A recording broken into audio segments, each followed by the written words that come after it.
What's up, everyone? Welcome to the Smoking Tire Podcast. This episode of the Smoking Tire Podcast is brought to you by StockX. StockX is the world's first online stock market of things for high-demand consumer products, including sneakers, watches, and handbags. StockX connects buyers and sellers using the same methodology as the world's stock markets, an anonymous, live bid-ask market. All products are physically authenticated by StockX, allowing participants to focus on the transparency of data available, including real-time market pricing. That means no stressing about shady buyers and sellers and no blurry pictures to decipher. All watches are in excellent or better condition. All you have to worry about is finding the watch you want and placing a bid you feel comfortable with. I'm happy to announce I partnered up with StockX to give away an Autodromo Group B Evoluzione watch starting today, Tuesday the 11th, through Tuesday, September 18th. Check out my Instagram from today for details on how to enter. The Smoking Tire on Instagram. Check it out for how to enter in the contest. The winner will be announced next week on my Instagram. That's September 18th. Again, I'm giving away an Autodromo Group B Evoluzione watch on my Instagram. Hit it up at the Smoking Tire. You'll see the watch. You will see how to enter. Thank you very much, Autodromo and StockX. That's sweet.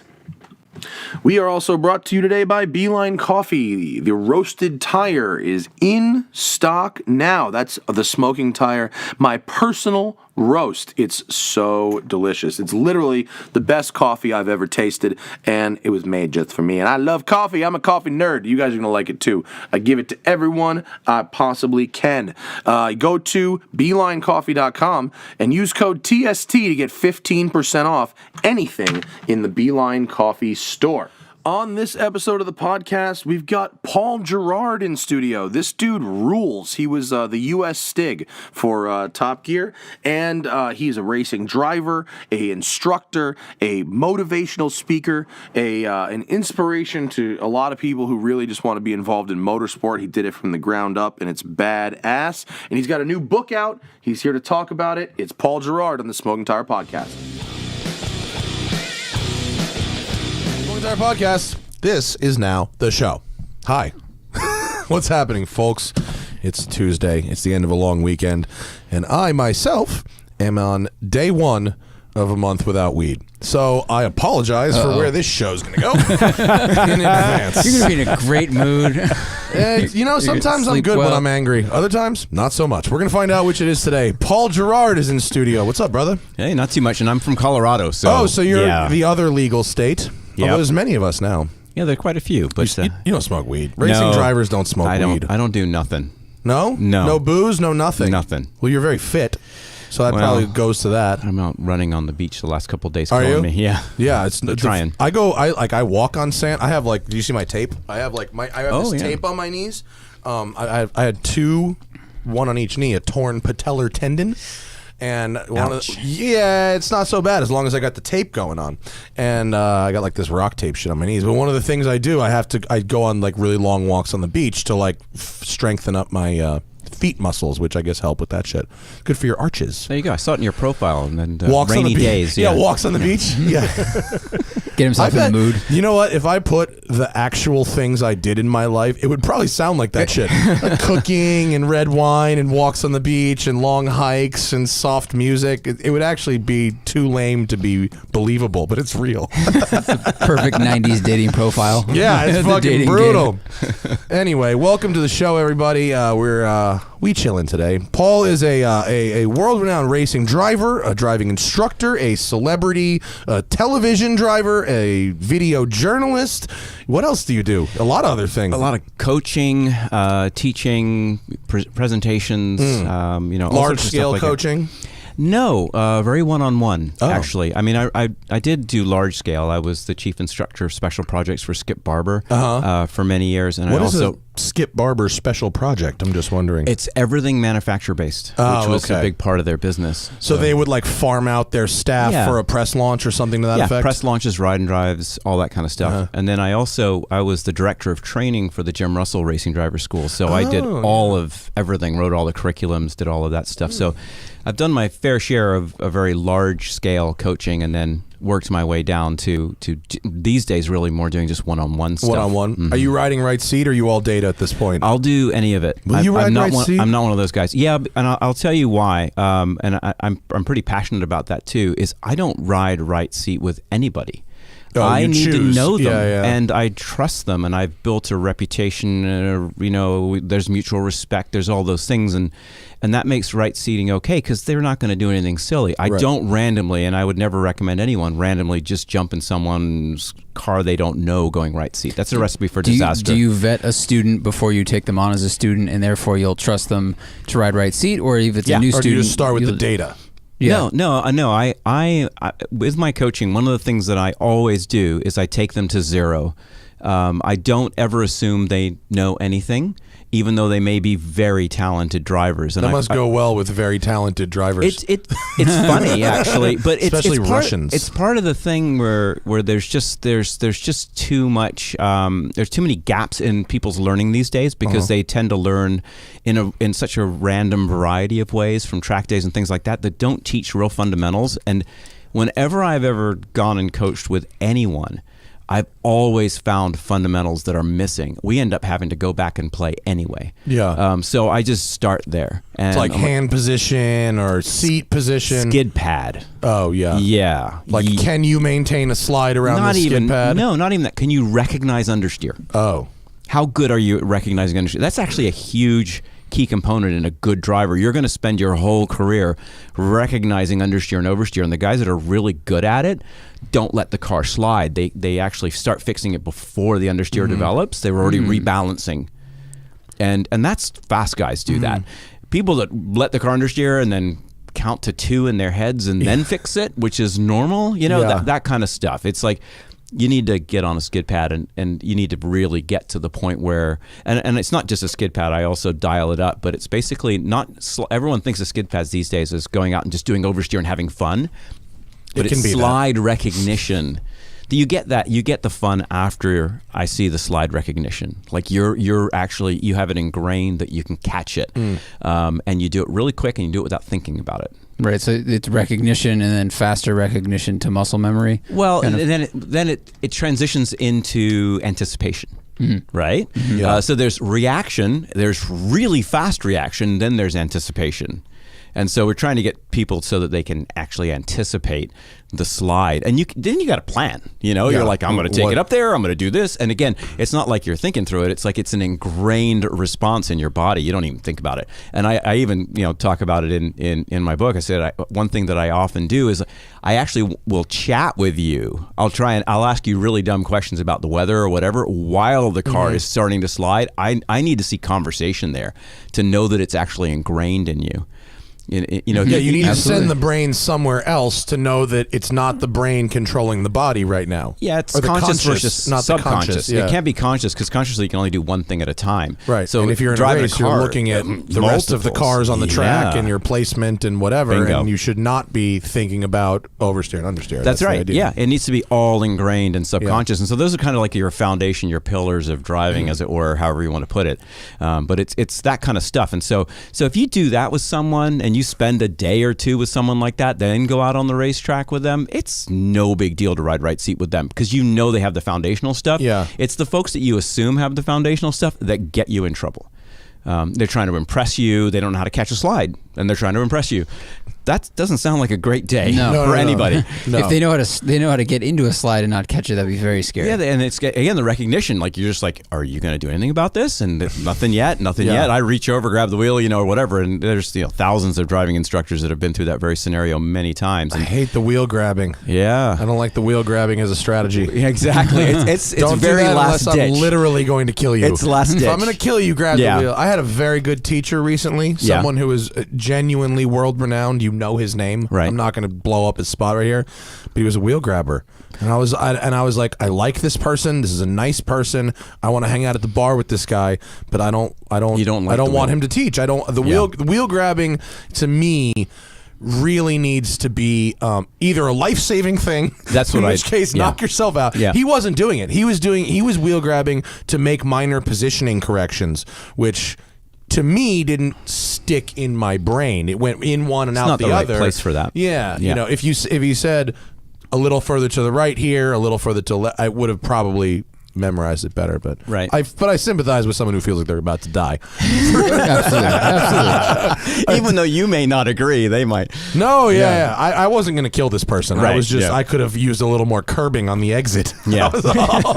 And when he's grabbing the wheel and pushing you towards the exit and the Yeah. wall, dude, I'm working my way up to that. Again, a lot of that is all kind of symptomatic training, which is one of the real things that I don't like. I like the going for the root cause, and like I'll never tell someone brake later or eyes up or anything like that, because those are all symptoms of what the real problem is. And until you fix that, putting a Band-Aid on it by getting them to look up is not a good idea. It's like you got to figure out why. You know, I the tell why myself behind eyes it. up a lot. When I'm Yeah, in the you car, can. that's my mantra to myself is eyes up. It doesn't really work though, because all it is when your sort of your subconscious all clicks in, your eyes go poop and they're up. They're up. But when you're trying to force it, you can't make it happen. Not for any length of time. Like you can do it for an instant, but your eyes will drop right back down. And then you ask yourself, you have to ask yourself again, why?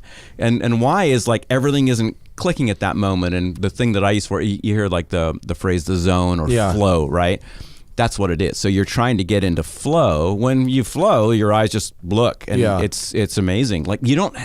Trying to make yourself do something correct is not a good way to teach. You got to figure out why you're just not doing it right. For me, it happens. I mean, again, this is just me. Who the fuck knows what else for anyone out there? Why their eyes might go down or whatever. For me, if I'm racing, if I haven't done it in a while, or if I'm drifting and I haven't done it in a while, especially drifting. Yeah. Drifting is when I really do the eyes up thing, because drifting, it's really easy to let your eyes wander from where they're supposed to be if you're not fucking Chris Forsberg.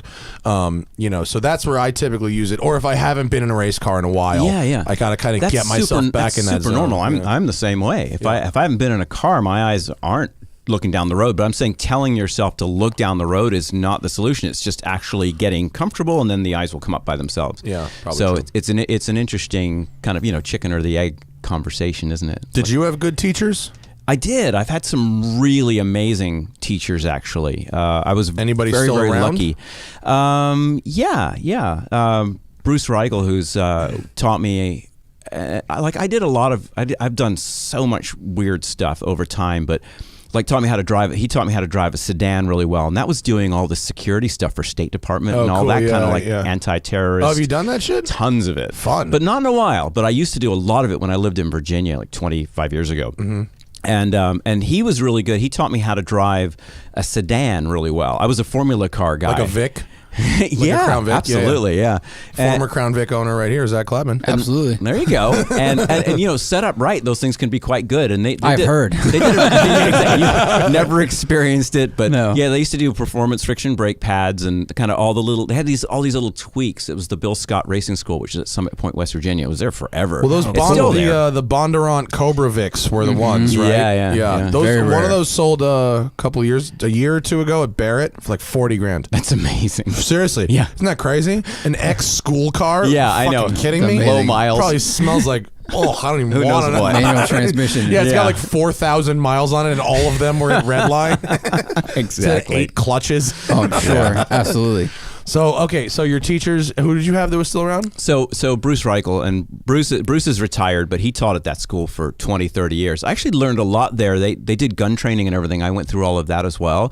And I learned the difference between sort of facilitating and actually teaching when I was watching those gun classes. Like that was stuff done at next level over any of the driver training I'd ever seen before. Just how they sort of commanded respect and went through Well, things. they're holding guns. Yeah, exactly. It does. I mean, does it's sort that. of the environment, right? It sort of necessitates that you take it seriously. But it's a step beyond driving a car. You see what I mean? So because of that, there was a step beyond in the way they were teaching it. And I actually I was like, that's interesting. That would be cool to apply that to teaching in cars. And again, it's sort of that philosophy of not trying to be symptomatic when you try and show someone something, but figure out why behind everything, and then you rebuild them basically step by step with them understanding the why behind each piece of the puzzle. Then you have someone that can actually flow or be in the zone under pressure in the moment. That's a great driver. Yeah. And they're so rare, right? I mean, they're so rare. And I've got to coach really good people. It can be taught. It's all taught. And I don't believe in natural talent, actually. No? Not at all. You never seen someone who has sort of just absorbed? I mean, not that they have everything, but you don't think that some people are inherently just better suited to this task than others? Well, I don't think so. I think we all are unique individuals, and we all have our own path. And we all have the potential to follow that path all the way to greatness in anything we really want to do, right? But we have to have that determination. Now, is it easier for some people? Heck yeah. Yeah. Right? But there's also problems with it being easy. Like some people that are not risk averse, for instance, right? So again, they're folks that don't get scared, and they tend to crash a lot. But it never really bothers them. No, they run out of money, or they get hurt. Cars. Yeah, so they have like the fast, like they get the attention right away. Mm-hmm. But then there's the people that are methodical. Why are they methodical? Because it scares them, and so they have to sort of get rid of the fears step by step by step by step. So you approach driving as the science and not as the extreme sport, and then both of those types end up winning world championships. I'm saying anyone can do it. It's sort of the determination to see it through. It's the curiosity to wonder how good you can be.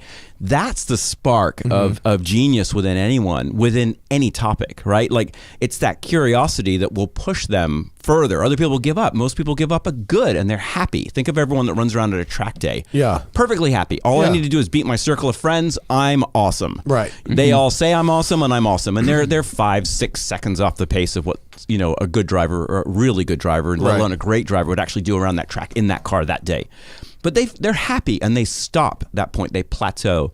Think of skiers, you can think of anything like that. People that spend their lives on a blue trail skiing don't ever go to the black or the double black extreme stuff. They're like, I'm happy on the blue trails. That's the most track day people, So it's that internal drive, and it comes from that curiosity, like, how good could I be? See, the thing is, to defend those people, to go from that casual track day, I'm quicker than my friends, it feels like I'm going fast, I'm driving clean, I haven't had a crash in 10 years, to go from that to I'm a contender in a semi-professional racing series, or I have learned that I am and can be that good with this much work. It's a lot of time and money to go from good to great. It doesn't have to be money. If you're doing track days, buying your, if you're buying faster and faster cars and doing that, but I mean, it's not like it takes a basketball and a fucking a playground. No, that's you know true. what I'm saying? It's a lot of time and karting, money. for instance, true. Like all I want's a shifter cart, man. Put me in a shifter cart or a 125 direct drive. Or anything like that. That's everything you ever need to learn about driving, right there. Other than aerodynamics, I just called Jim Hall's karting school today, like an hour ago, because I realized that karting is a huge hole in my driving. So kind of like you said, I think natural talent is like, there are people that are hand-eye coordinated and there are people who aren't.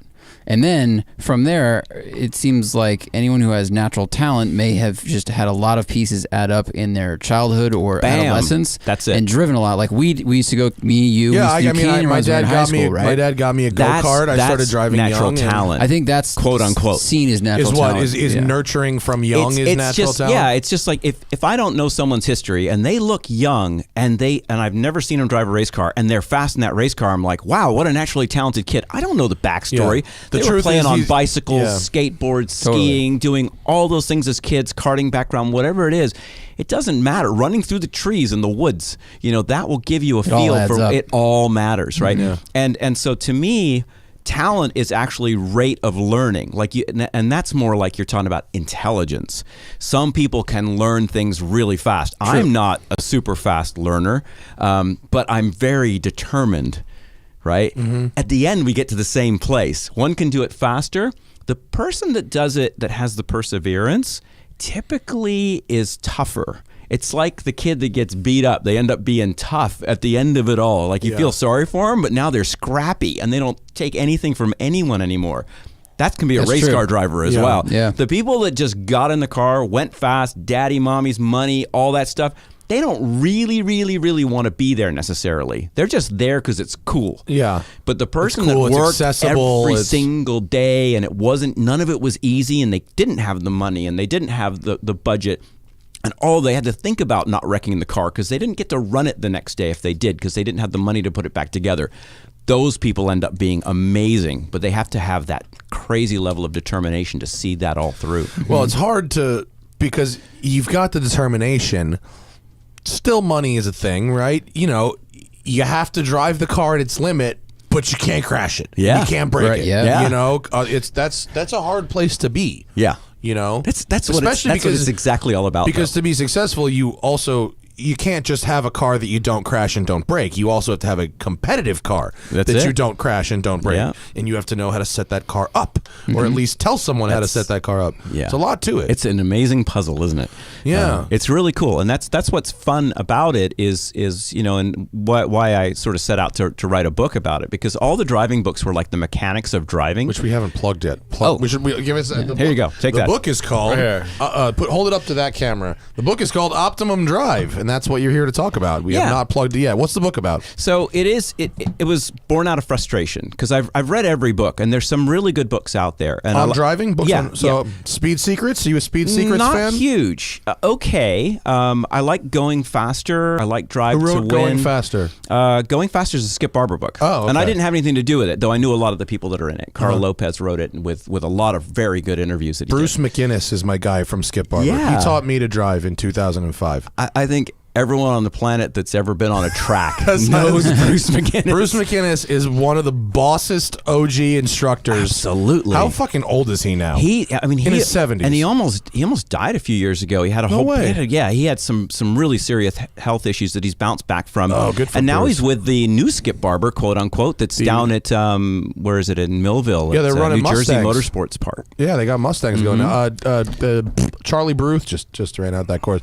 But Bruce was like, Yeah. when I saw him wheel that van, the first 15 passenger van ride around Lime Rock, you know, Infamous. and Down the downhill. he took a call during it, and he's one-handed fucking drifting the van in the rain. Yeah. I was like, I got to be this guy. This guy gets all of it. Yeah, he Bruce was is awesome. Yeah. And there was this amazing fraternity at Skip Barber back in like the 80s and 90s, and I came in at the end of that, really. So I knew all of those guys, but there was this whole crew that was there. Walt Boren, who's passed on now, and we were talking about catamarans. He had a catamaran down at the BVI's, and he'd retired down there and unfortunately drowned down there.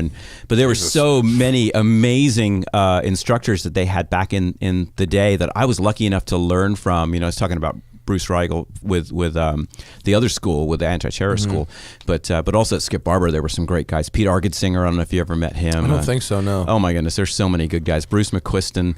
What is it with guys named Bruce? Yeah, I don't know. Seven They're all Bruces from Australia. teaching. Yeah, Bruce and Mick something. Yes, exactly. Yeah. And Shayla's. But anyway, yeah. So really, really good guys there, and so that book Going Faster is quite a good book. But most of the books tend to be more from the perspective of the engineer. You know what I mean? Mm-hmm. They're like a lot of math in them and a lot of geometry, and there's math equations, and race car drivers in math equations, no bueno. What do you mean, like the 100 points of the tire kind of thing? All sorts of stuff. Just like 15 Like GR speed- squared that we used to put up at Skip Barber on the What the fuck board. is that? I don't even know what that That's is. What is radius that? equals mile per hour, basically. Oh Jesus! So Fuck that. Third gear, 4,000 RPM. You got grip. There you go. What are we doing math for? Drive the car. Well, that's the point, right? So you read all these books, and they promise all these things, but they don't deliver that. Driving is subjective. It's a feel thing. It's all feel, every bit of it. It's not when you're looking at your data. When you're not in the car, you can make it objective, and you're looking at actual numbers, and I've got results, and here's where you're braking, and here's where I'm braking. But then once you're out in the car, it's back to being all feel. I mean, maybe you have a predictive lap time. Right. That's it. Other than that, you've got feel. And so I wrote a book from that perspective, from this is what it's supposed to feel like. It's like, what does fast feel like? What does fast feel like? It's a good feeling, I can tell you that. It's hard to know. Every time I go, if I'm running timed laps, Yeah. the lap I feel is the fastest does not necessarily match up to the lap that is the fastest. You know why? Why? You don't know what fast feels like. That could be why. That's why I just asked you what fast feels like. Well, it's not something you can define. It's something that you have to have the experience to know, right? So I do go through it step by step, but it starts on the skid pad. and then it goes onto your first lapping of the track. And then when you go on the track, it's finding the limits in 3 phases of every corner, right? It's entry, mid-corner, and exit. And you start finding the limits. When you ever go on a track, I bet you guys do this, you start in the slow corners because that's safe. And then when you get confidence in the slow corners, haven't spun the car feels good, everything's great, then you move to the medium speed corners. So you go from your second gear to your third gear corners, right? And then eventually, hopefully, within a session or two, you're also exploring the balance of the car at turn in, mid-corner, and exit in your fourth gear corners as well. And now you're like, okay, pretty much the whole track. And then you're moving the brake zones down, right? You always start with the hard braking, and then you dial it down till it starts to connect to the turn-in, and now you're able to trail brake in those slow to medium speed corners. And so it's learning what fast is what's the tire needs to be optimized at any point. And there's, of course, 4 tires, so you're balancing 4 tires simultaneously, which not a lot of people consider. They think about the grip of the outside tire and the outside front tire or the outside rear tire. It's like, that's not the whole picture. You got 4. Right? Now, sometimes not all of them are touching. Yeah, I mean, if you're loaded up, the inside two matter less. Yes, but they still matter. They're still part of the balance of the car. They still provide grip, especially when you start getting into the more setup side of things. You realize if you add droop travel, for instance, you can increase the car's grip. Because what's droop travel? I don't believe I've heard that droop term is the shock extending. Oh, so imagine when you're like leading your car. So if it's light, you could still have the tire on the ground. And you get a little bit of grip. That makes sense. And if you think about those inside tires dragging around the corner, if you think about like polar moment of inertia, actually turns you. It's the drag on the inside. You think of like how ESP steers a car. It doesn't do it by turning the wheel. It does it by braking. So if you provide grip on the inside, it actually turns the car through the corner. Grip on the outside actually makes the car want to go straight. Like it'd be interesting if you had a corner and you wet down the inside, an inside section, and then you drove around it with the outside wheels on the dry and the inside wheels on the wet. And then the next corner is 100% dry, and you could just compare the speeds, and I'm sure people would. That's when you'd realize like the inside tires matter. And they all matter. Now we don't, as a driver, we don't control lateral load transfer. That's done by the suspension, right? You're just going to corner the car at the limit. So I'm not driving going, let me put some more load on my inside tires where I corner. That would mean I need to straighten the wheel, which means I don't go through the turn. So that's more of a setup thing, right? But the actual fore and aft, right? Balance setting of the car, and then understanding again that the tire is the key. And that's the other thing, that the book is written from the perspective that the tire is the most important component. It's not the driver, not the car, it's the tire.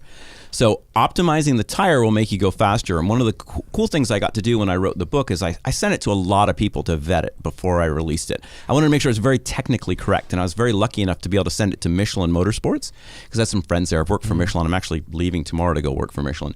And so Michelin went through it. And I'm like, this is so important that you guys are down with this. And I was at COTA actually during the WEC race talking to the head of Michelin Motorsports.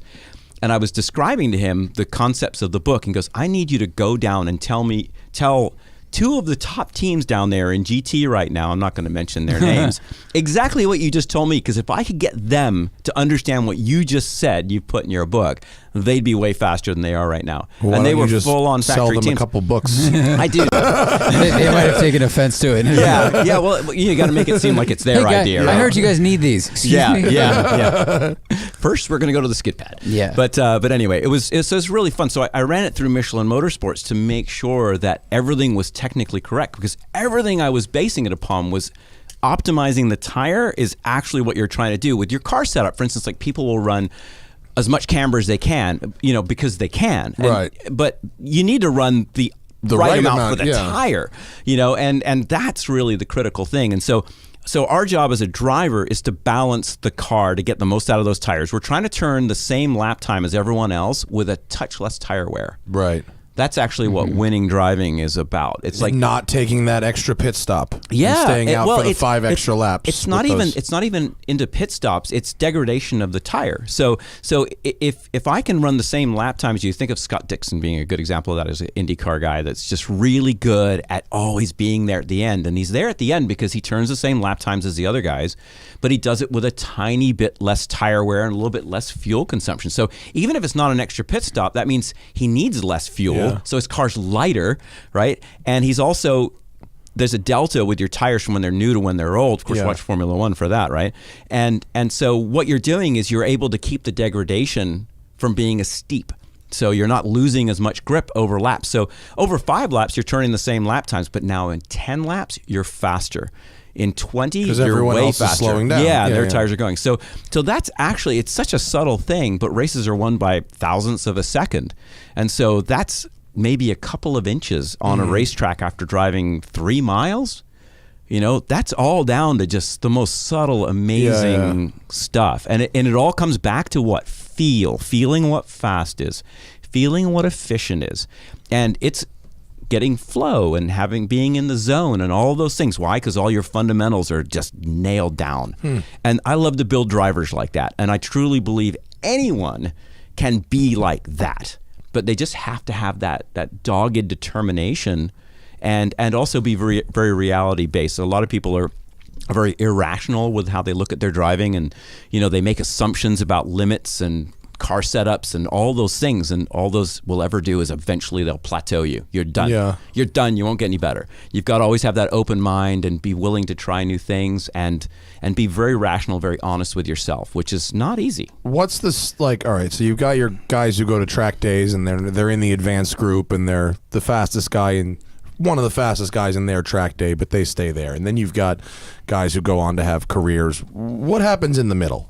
In between these two, in the middle, well, there's a whole component of racecraft that is a whole different skill set. So the ability to fight for victory with other good drivers, right? That's not easy. And so you can have people that are brilliant qualifiers, as the example, and not good racers.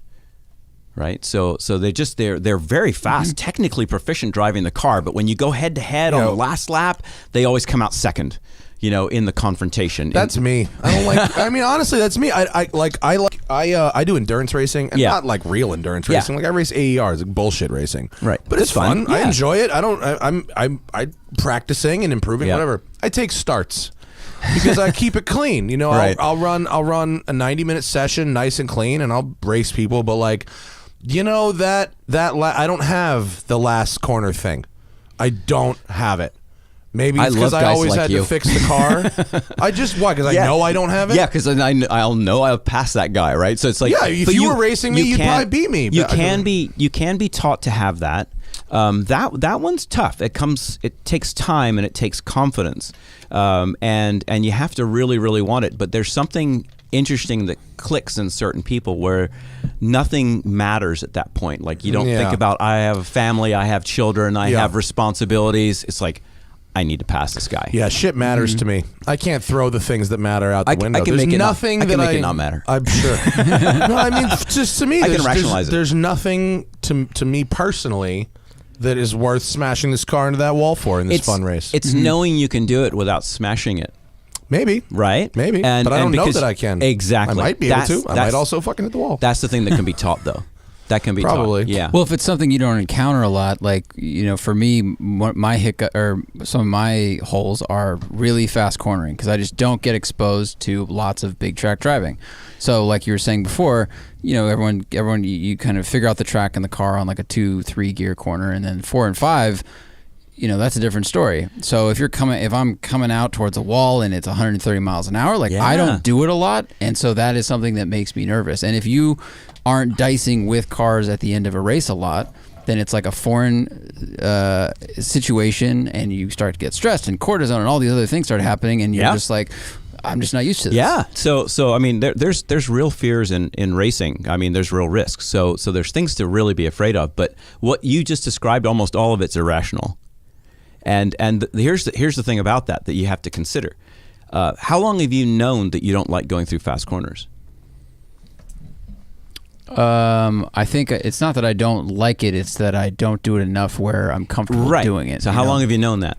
I don't know, since 2010. When did we start? When did we meet and start driving fast? 2009. Next thing I'm going to ask you is really obvious. So why haven't you done anything about it? I haven't had the money to do track days till very recently. So that's why I'm signing up for schools. Yeah. So I mean, schools are cool, but again, remember the karting options. There's a lot of cheaper options to go and do things. But here's another point, right? We tend to categorize ourselves as having strengths and weaknesses. Okay, you guys with me on that, right? Mm-hmm. We stick with that stuff. That plateaus you. what you should do, like our happy place, is to kind of do the things that we're good at. Like instead of worrying about that fourth gear corner, I'm just going to enjoy these second and third gear corners because I'm really good at them. And I'm going to have a great session. The more I think about trying to do well in those fourth gear corners, the less I'm going to enjoy today kind of mentality.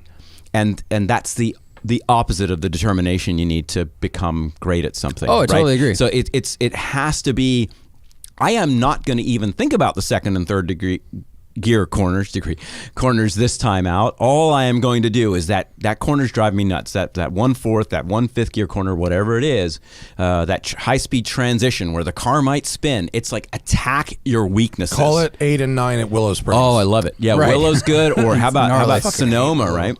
Sonoma. At least you know what? At least 888. Sonoma's pretty. It is pretty. When you're spinning around. Willow Springs is grimy. Maybe it's because of TV, but I feel like if you go off at Sonoma, I never have, but there's grass. Things. Like, do you hit? No, you hit walls. Oh, you hit walls. Yeah. That's an expensive place to go. Okay, because it's got a lot of fast corners and not a lot of runoff. You know what the most interesting place to be is if you want to watch crashes? Road Atlanta of a Friday race weekend. Fuck, I was just down there, and by Saturday and Sunday, the fear sets into people. Right. But Friday, everyone thinks they're Lewis Hamilton, and it's like Viper, wall, Corvette, wall, GTR, wall. I was watching the posts on Facebook as they came at me quicker than I could keep up with them of the crashes at turn 12. Yeah. Right. Everyone was just going off, and there were just these multiple cars. Yeah. It's a gnarly corner. Life, right? Yeah, it was a grid corner. It ended up they calmed everybody down, and there were basically no incidents on Saturday or Sunday, but Friday was a shit show. Yeah, I mean it was a disaster of crashes. Unbelievable. Yeah, it's crazy, and it's a very expensive place to go off because there isn't much runoff there, right? I mean, you're at either 12 or 1. Yeah, if you go down 12, which is the big downhill onto the front straight, if you fuck it up on the exit, you basically ping pong down the straight. Yeah, and get collected probably by anyone coming down the hill. You fucking yard sail all over the track. Well, that's what happened. This Corvette. Did you see the Corvette picture? Yeah, it was the most amazing picture of a Corvette in the air, sideways, yard sailing all over the track with the fucking hatch flown open. Just Google like Grid Life Corvette crash Road Atlanta. I don't want to draw attention to the fact that people did crash at Grid Life, but people crash every weekend. People crash all the time, and the picture was so incredible that if you can find it, it's worth seeing. But that Corvette crashed, and then he collected 2 other cars. Yeah. And that was a problem. It is, and again, all these things are people with fast cars, and again, I don't know those guys as drivers. Maybe they're amazing and had mechanical failures or whatever. But the Viper, it was on paper tags. He'd owned it for 2 days. Oh, poor guy. Well, he fit the stereotive of the Viper, which is that's the most crashed car. Usually within the first 10 miles or something like that, right? Have you had much seat time in Vipers? Tons. Yeah. I love Vipers. I think they're fun. I do too. The thing about Vipers to me is they don't have feel. They have a lot of grip and they're really fast. They're experienced cars. So if you think of like a Porsche or a Ferrari or whatever, there's a ton of feel, which means there's lots of I'm getting near the limit. You might want to think about backing off. The Viper just has grip, snap. Yeah. And you have to learn where that is. And it has very numb steering that's relatively quick. The car's very stiff and low. And of course, it has a super grippy, massive tires on it. Yeah. So that means when it lets go quite suddenly without much warning. And so that's a car. I remember I drove the original RT10 giving drift demo laps at the Philadelphia Grand Prix on this road course through Fairmont Every Park single there. word in that fucking statement is old as fuck, dude. Yeah. Let's break it down. Philadelphia Grand Prix. Viper RT10. Yeah. And I raced Mario Andretti. That's even better. He was the Grand Marshal, and he and I did this race there. You look great for 1,000. Yeah, exactly. Thank you. I'll take that. Philadelphia Grand Prix. Yeah. Where the fuck was that? It was a vintage race in Fairmont Park. It's like the largest. In Fairmont Park? Yeah. I went to school in Philly. That's why the most amazing track. Really? Oh man! I've walked through Fairmont Park. Funny story about that. We were there on Friday. It was media day. They didn't close the roads. I'm in the Viper, and they're chucking people in for me to give hot laps. With open roads? Open roads. Police full blessing. I love when the cops and just all of a sudden don't give a fuck. Just going in and out of traffic. Was it in an airfield? I found a post right before my computer died. No, it was not. It was in Fairmont Park, downtown. Yeah, downtown. Fairmont Park is legit. It's a park in the city, and it's just got like cycling roads through it. You know Frank Kerbeck? Kerbeck Corvette. That's so where my Corvette he's the guy came from. that paid me to come out and run the pace car. So it was myself and another buddy of mine, Chip Panko, and we went out and we drove like idiots for 3 days in Viper RT10s when they were brand new. Like That's none hilarious. of them around. So much fun. Frank Kerbeck got $48,000 of my dollars in 1998 for a brand new fucking torch red C5 Corvette. Nice. Yes, he Is did. that the one you still have? Or? I sold it 2 years ago to Jack Baruth. Okay. And his lovely wife. Technically, I sold it to Charlie, his wife. She got it as an HPDE car. She wanted to learn Racecraft. After a couple track days, I think she decided it was a little too much power for her, and she sold it and got an NC Miata from the Skippy auction. Oh, there we go. she got an NC. The gift that keeps on giving. Dude, they got 40 tires. The gift they really got was 40 MX-5 Cup tires for, I think, $2,000. It was like 5 seasons of race. That's worth the car. Awesome. Yeah. Totally. It was worth. Yeah. I bought these tires and they threw in a Miata. Yes, they did. So I forget what we were talking about before that, but my Corvette, I sold it to them, and Jack traded it to somebody for a World Challenge Accord. Straight up, and he just went and he finished 5th at Mid Ohio, I think, or it might have been at the Glen, but wherever World Challenge just was. Right. Yeah. He just finished in that Accord, and that guy just sold my Vet on Bring a Trailer, and it got like $22,000 or something. Oh well. Good car. There you go. Good car. I recommend C5s for track day folks all the time. Yeah. Yeah.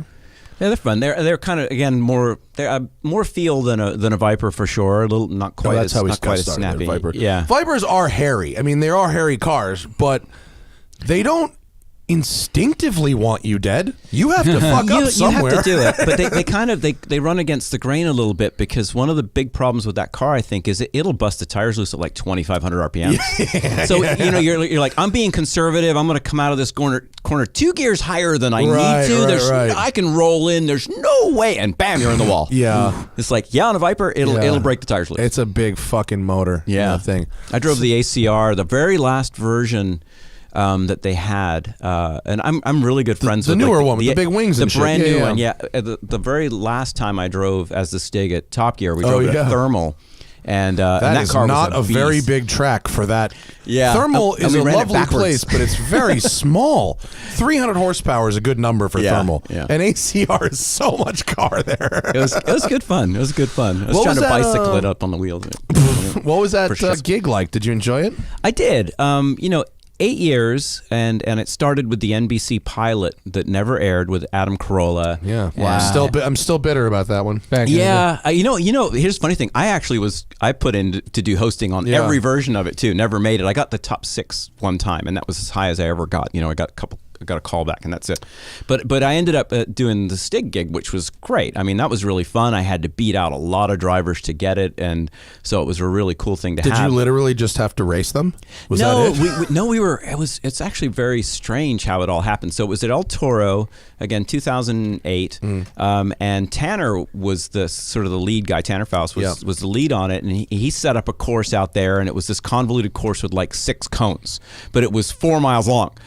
So it's like you couldn't see, it's like, oh, and you make a left there, and he came and grabbed me, and everyone got like an hour to kind of do their thing, right? So there was only one driver there at a time, and they ran it for like 3 or 4 days. They did this driver search. So what? You'd run the course, you'd drift, No, it was just a lap time. He took you around in I believe it was a Mazda Speed 3. He scared the hell out of me because he did just slide it everywhere, and I'm trying to focus, and I know Tanner really really well, so we've known each other Battle forever. of the Supercars. Oh, I've known. What was the other one? Supercars Exposed. I've known since he was a kid at the Winter Driving School. How many shows have you hosted with him that have the word supercars in it? Several. So yeah, I've known him a long time, and we did the truck jump together for Hot Wheels. Yeah, we did all that together. Yeah. Whoa. So he was in here talking about the science of the loop and shit. Yeah, craziness. Yeah. 52.5 miles an hour. Well, not 53. The truck jump was the same thing. We had to leave at 106 to 107 miles an hour, and we had to be at 60% throttle.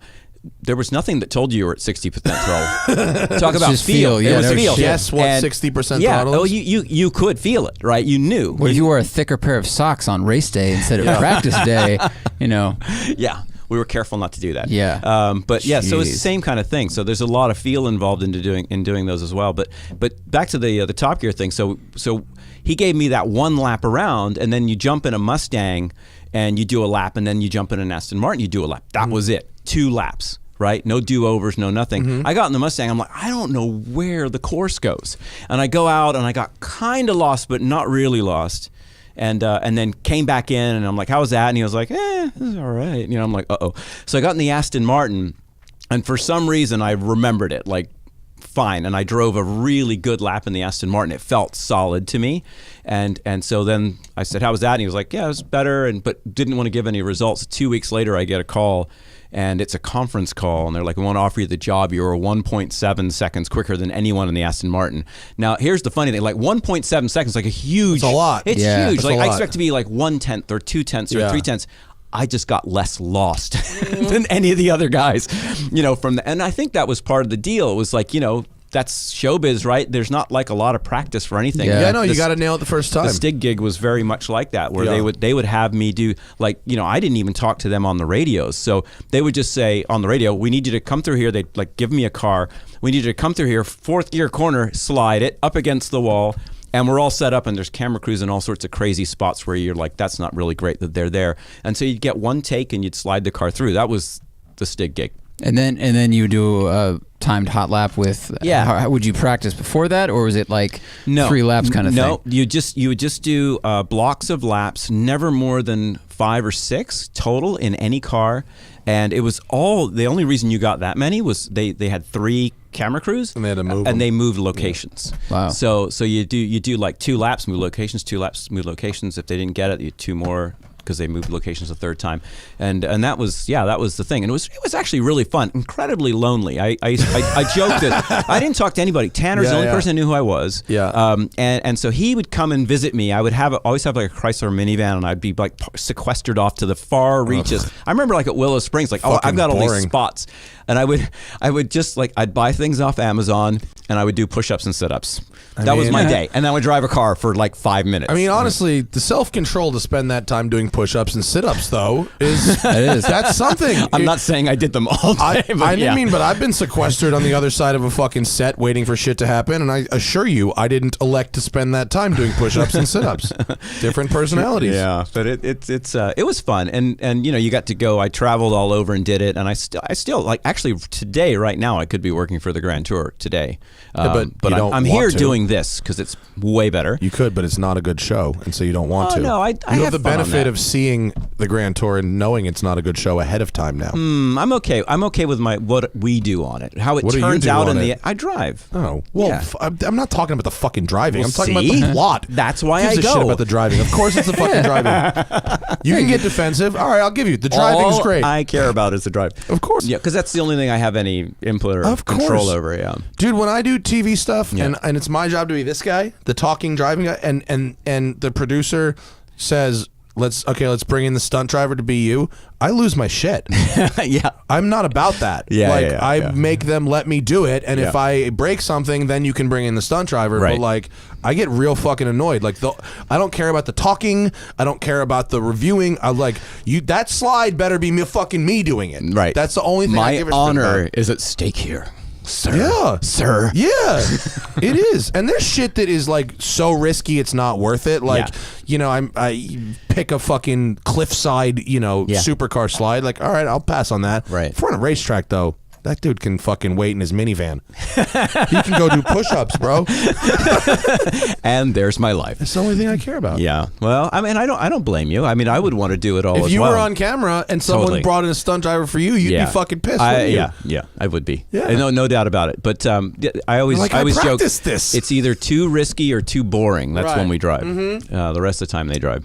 That's actually very funny. You drive if it's too risky or too boring. Yeah. Yeah, we need to get some helicopter shots of this thing going 60 across the desert for the next week. You available? Yeah, exactly. The presenters are like, nope. Yeah. They have to retrace their path across Botswana. Yeah, they do. Well, that's totally what we do. True. Yeah, we do all the pickup shots, the ups and downs. You drive the competition route in reverse. Yeah, to exactly. get the fucking and then shots. just turn around and drive it in the same Go direction. the They back turn way. around again to the same direction. But it's good fun. The crews are awesome. I love working with those guys, and there's great camaraderie, and it's really fun to do. And they always let you do like the crazy shot that you know won't make it into the show, but they'll let you do it anyway. And I love that they let you do that because they want to see it. Yeah, that's awesome. Yeah, they're like, do a slow, medium, fast. Fast never gets used, but that's the one everyone because it's wants too to fast. see. Yeah. It's like, Yeah.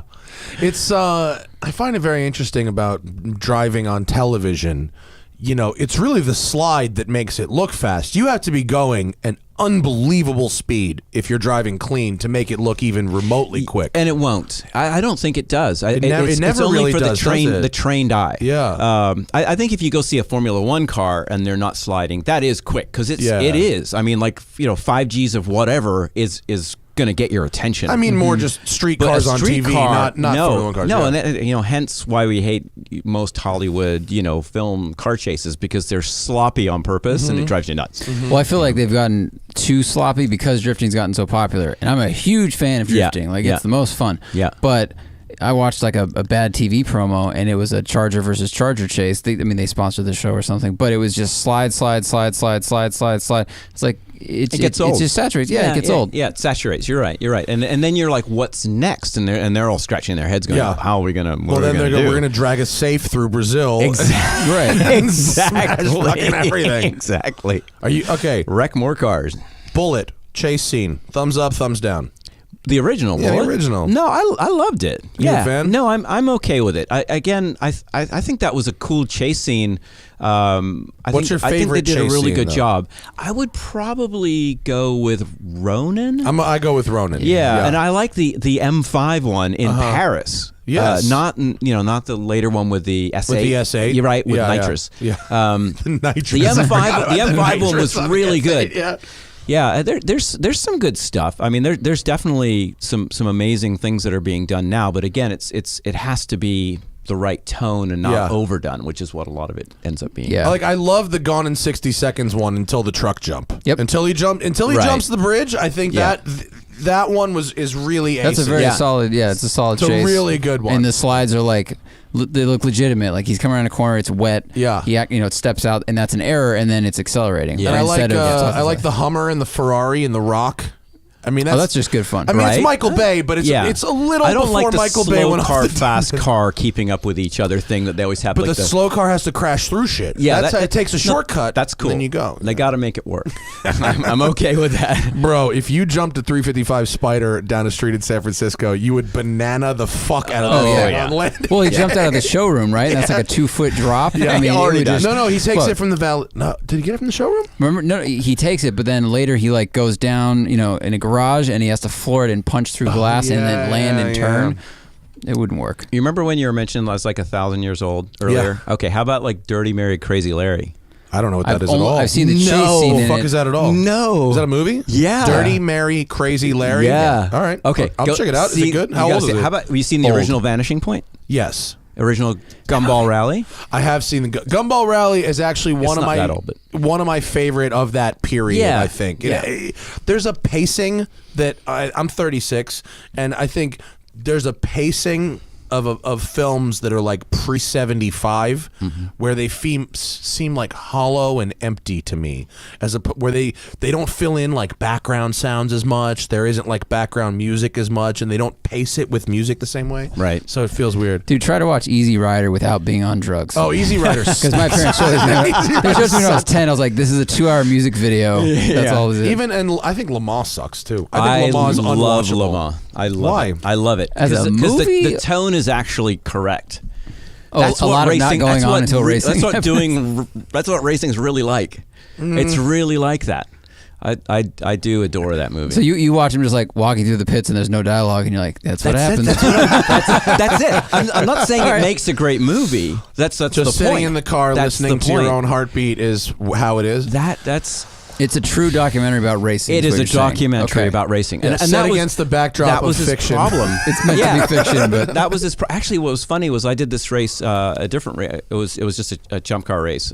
Now they call it champ car for some reason. But anyway, wait, really? In Virginia, they renamed Chump Car Champ Car. Chump Yes. Car bought the rights to Champ Car. Or something. Fuck off. Yeah. Well, first off, We're all good mad for about them. it. That's Yeah. very smart. If that came up, and is it John who did that? I don't know. That's fucking genius if he did that, and good for them. Yeah. So I was doing a race and my car broke in the middle of the night and I wasn't in it and I was like looking for it and there it is and it's up on jacks and they're like it's done I'm like okay. So I'm like putting my stuff away and I get a knock on the RV door and it's a guy from another team and they're like we're in the lead and we need a closer and everyone's too tired. We need you to drive our car. And I was like, it's like Michael Delaney and my mom. I'm like, yeah, I'll do it. Of course you'll do it. Other teams are like, that's not fair. Yeah, exactly. So I jumped in the car and did an hour and a half. We won, yeah. Nice. So it was cool. So it was fun because you just kind of get the call up and you go. So it's no big deal. It's chump car, but that's what happens when you're good. People just knock on your RV door and ask. First off, when you're good, you have an RV. Usually that thing cost us nothing. It was a good deal that Matthew Johnson, I don't know if you know Matthew Johnson, but he's one of the local SAG after stunt guys, good friends with. Not the rally filming guy. That Matt Johnson? Yes, oh, yes. yeah, I know Chrissy that Matt Beavis' Johnson. Yes. I do know usually him. known as. He was at Grid Life. Yeah. He was doing, that guy, he's awesome because he comes up, what's the name of his company? I can't remember. But he comes up with the crazy camera rigs. Oh. Like the cable cams that go this through is a different guy. Different Matt Johnson. This is a different Matt Johnson. Okay, I was wondering. This is a rally driver, Matt Johnson, but he... the Matt Johnson I'm talking about is a rally focused like a film guy. And he really gets some really difficult to get shots that look impossible. Cool. And he comes up with like crazy RC cable cams and wild drone stuff and he's a love cool all guy. that. Yeah, I know he's great. Sounds like I need to know him too. What did that say? Did you find which one did you find, Tim? That driver. That's my buddy. That's the driver, That's Matthew my guy. Johnson. Yeah. Was he driving a Toyota IQ? Yeah, he Is that did what that that is? factory as a factory driver. Hell yeah. Yeah, he was happy and Airborne. almost, and embarrassed at the same time. But it was awesome. He had a factory drive. So I got it's a good. factory ride. And he What is won. it? Yeah. IQ. Yeah. And he won? Yeah. Fuck, there you go. Yeah, front Good. wheel drive. You My got a car call before sucks. you I walk. won a trophy with it. Fuck yourself. Yeah.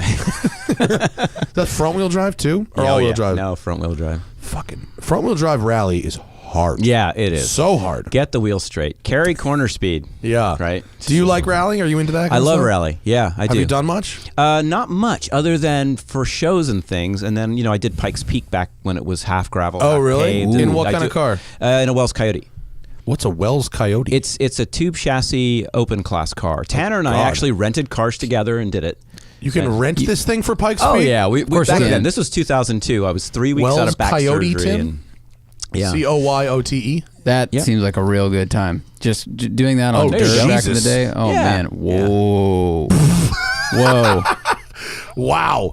It's like All right, it looks like a sprint buggy with wings in the front. So they're and- rear-engined with a Pantera gearbox that's flipped over, so the shift pattern's backwards. Wait, it's backwards? Yeah, it's down and to the right for first, Oh my God. and then so it was really So weird. it's like But you only driving need on two the gears. right seat. That's You only need very two gears. strange. Third and fourth, back and forth Yeah, pretty that was much? it. That was it. My car never ran. man. It broke constantly. The, so the front Tanner killed me. tires look like they're a third of the size my of the God, rear. this Yeah, in thing is every weird way. I said the same thing, and they go, "The front tires don't matter." And I'm like, "Well, I'll be the judge of that." And I drove it, and I came back. I'm like, You're like, "Front tires "You're don't right." matter." Front tires Are don't you just matter. managing All you're slide doing the whole sliding. time? That car would wheelie and slide at the same time. Oh, that sounds like the best thing That's in the the world. best feeling ever. That's you'd feel fucking the front awesome. skipping, like you'd feel the right front come off the ground, and you're looking through And the it goes corner. ding, ding, ding. Yeah, you're looking through the corner, so you're not like seeing it, but you're like, I feel it through the wheel, and then you feel the whole thing go light, the steering go light, and you're like, oh, they're both off the ground. That's fucking cool. nuts. Holy How long can I make it do that? Wait, can you zoom in on the center of the engine there, Tim? Am I looking at...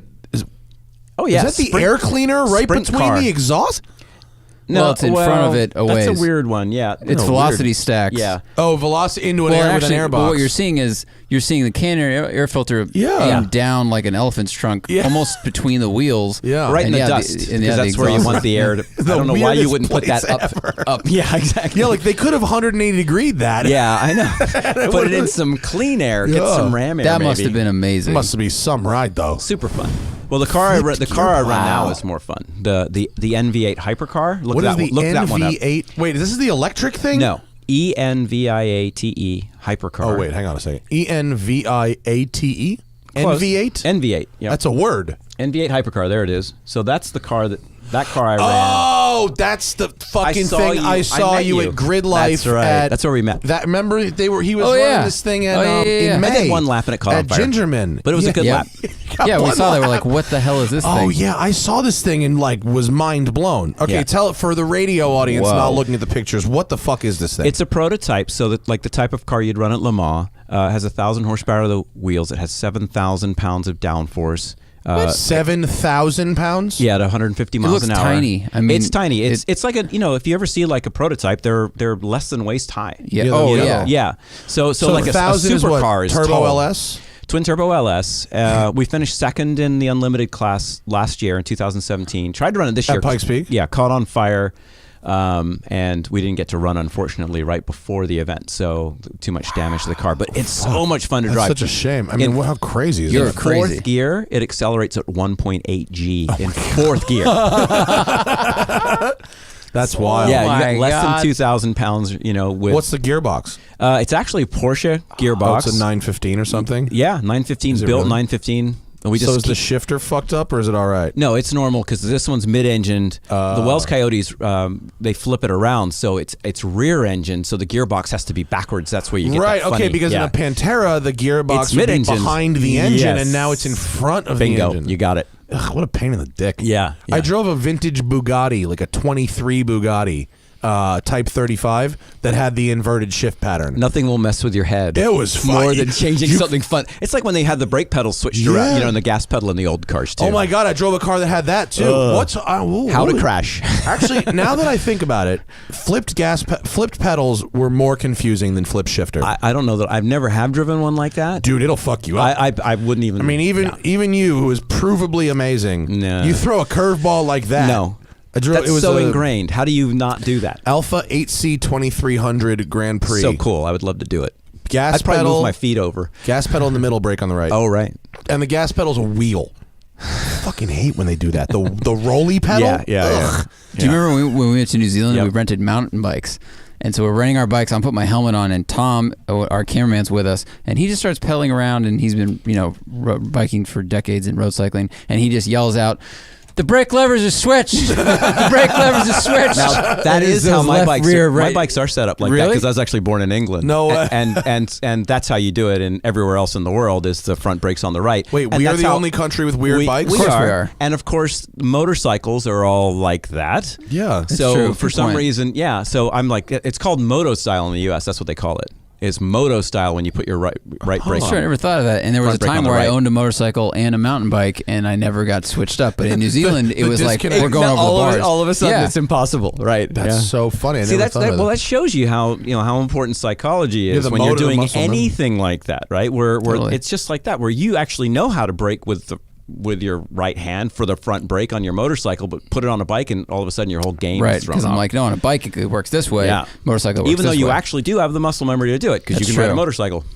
Have you ever ridden a motorcycle with fucked up controls, like a Vincent or one of those things where the shifter's on the other side? It's a dream to own a Vincent or a Bravo. What are those things going like for these days? It's still crazy. 50, 70, I think. Least, for a Vincent? I think, like not a cool one. Like a shitty Vincent? Yeah, not a Black Shadow, but like one of their lesser known models you can get. And the Bravo Superiors, I think those are 100 something. All that. I mean, that's a lot, but it's not like it's, I don't know, millions. In car dollars, it's like it's the equivalent of the $70 million car. So totally, it's kind of cool. Well, the Vincent Black Shadow is the bike, right? If you're gonna have a collector bike, that's the one. Yeah.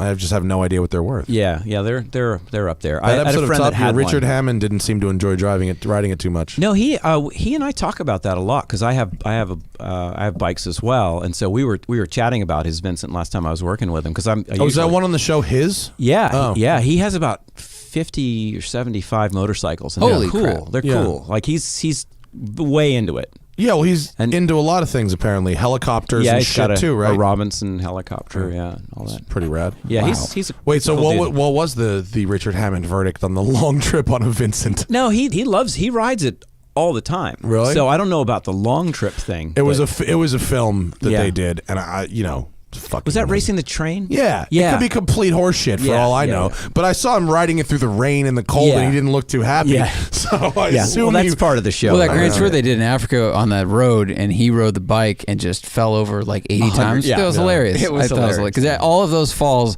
are real. Like they don't need to be intentional. Yeah. He's actually falling on the ground. Yeah. How many times have you done Pikes Peak? Only twice, technically. Only twice. Yeah. And you started with a sprint car, and then you went, that was fun. I need 1,000 horsepower. That's kind of like my messed up mentality. Like I don't like slow anything. And I actually do a lot better. I have a lot of trouble focusing if the race car isn't fast enough.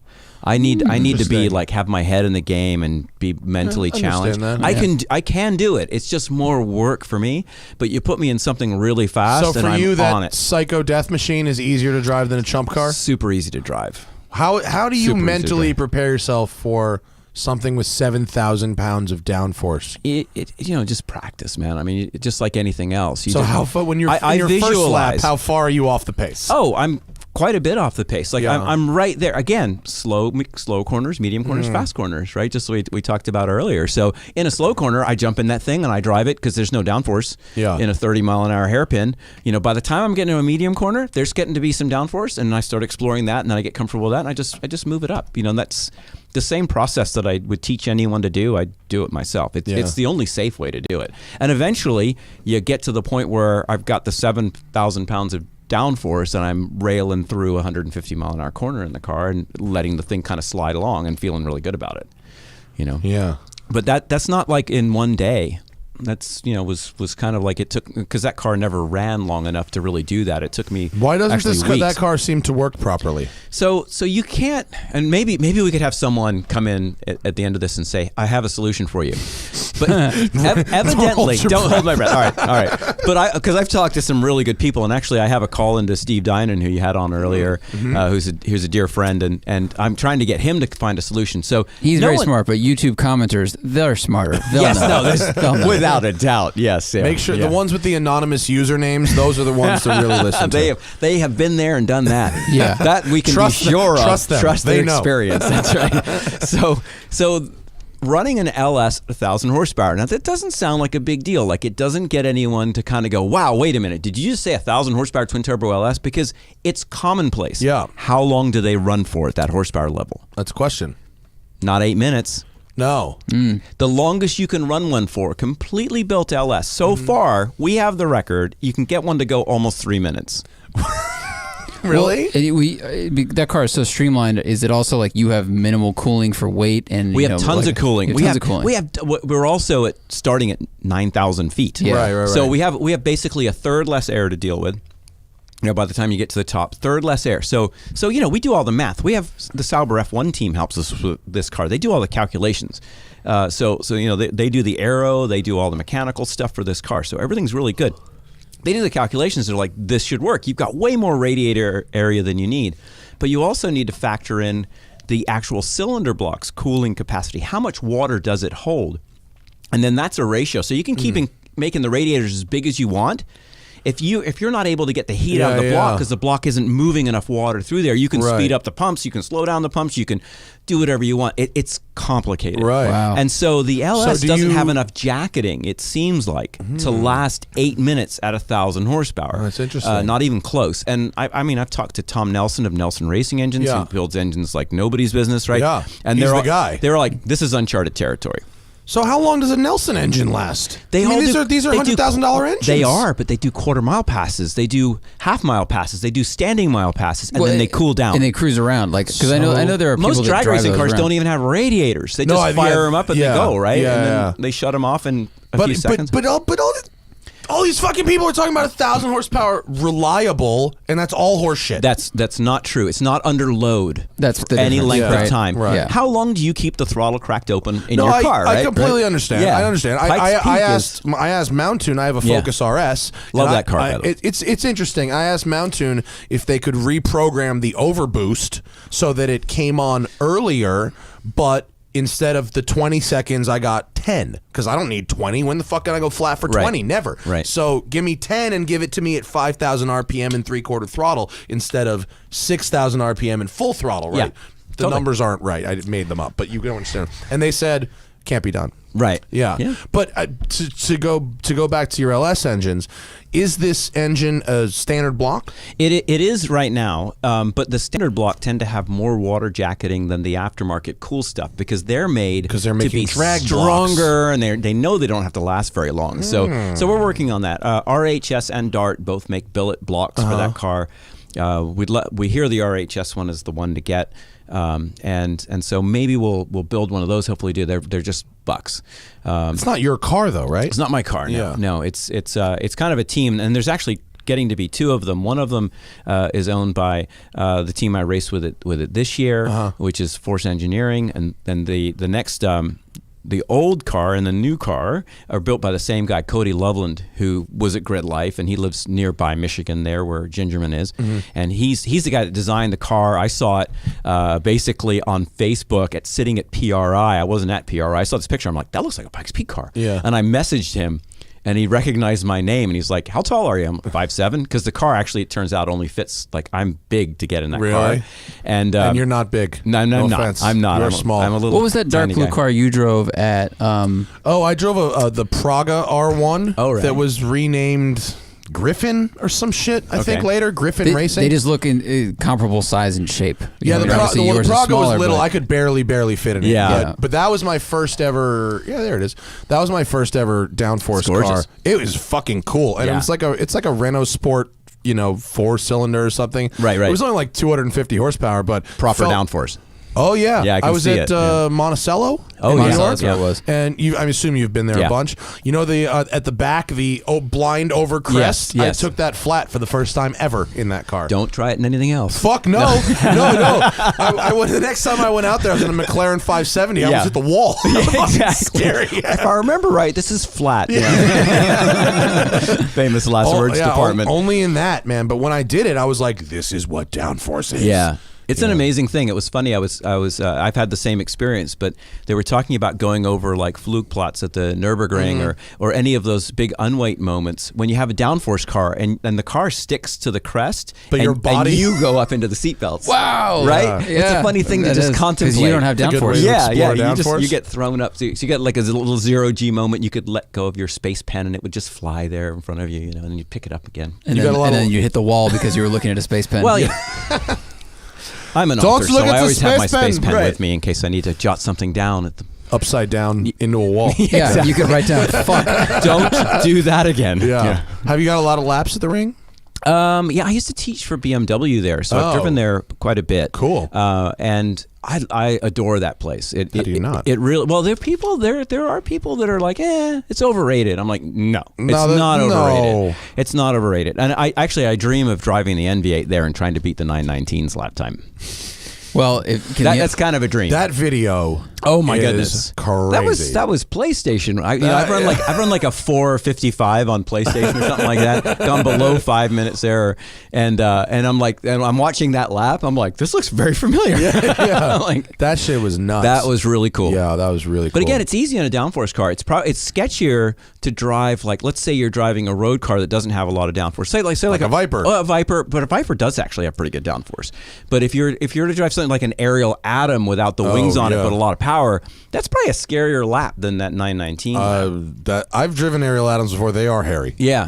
Even the ones with the wings are the still one I hairy. drove at Top Gear. I set the track record with on the U.S. course, and that thing was scary. The El Toro course. Yeah, it was scary to drive that car. I mean, it's snap. We were talking about the Vipers having snap issues, and the Atom has snap issues too. The first Atom I drove was in the wet in Seattle, and it was shady. Yeah, right. On top of getting soaked, I want it was to like shady. this, but now I'm just happy I'm alive. Yeah, well, it's like it has like Porsche weight distribution, but with less weight in the front, right? It's just a pendulum. No, it seems. It's not that. It's not that. Whenever you have a car that like breaks away suddenly, it's usually a torsional issue with the chassis. Like the thing winds up, and they release. I felt like I could feel the chassis flexing. That's what I'm saying. You too? Yeah, okay, that's cool. what I'm saying. God, it's not just me when I feel shit like this. It's the same. Actually, I have the same thing when you're talking about Corvettes, but Vets are like that for me. I like the Camaro over the Vet.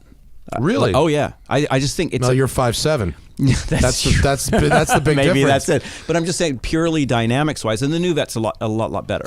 ZL1 1LE is fucking rad. Yeah. Yes. It's rad. Really really fast good and so good. I just drove the Hennessy version of that called the Exorcist. Yeah, it's and 1,000 horsepower or something to the wheels.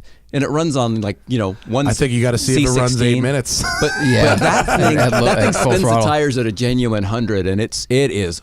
But the chassis is so good that you're like, yes, they works. have done such a good job with that chassis that you can run it. You could probably run a bunch of power through it. Really impressive. And that PTM thing they have, the performance traction thing, is really good.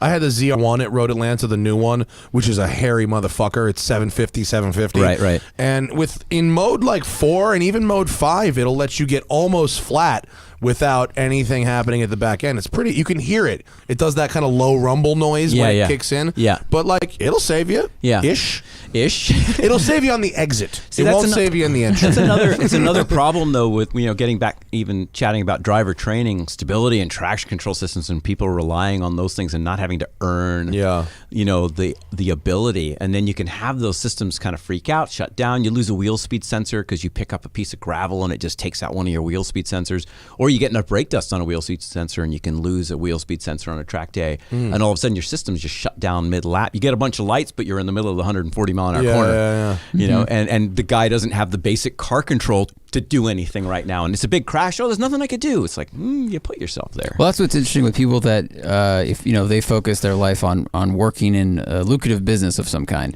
and then they turn 30ish or 40ish, and they go, I like cars. I'm going to start track driving, but I have this much money, and buy a 911 or a GT3 or something that's fast, and that's their school car basically. Yeah, and they can have a big problem. People buy GT3s. They buy runs the gamut. McLarens. Did whatever. you know that 40% of 911s sold in 2017 are GT cars?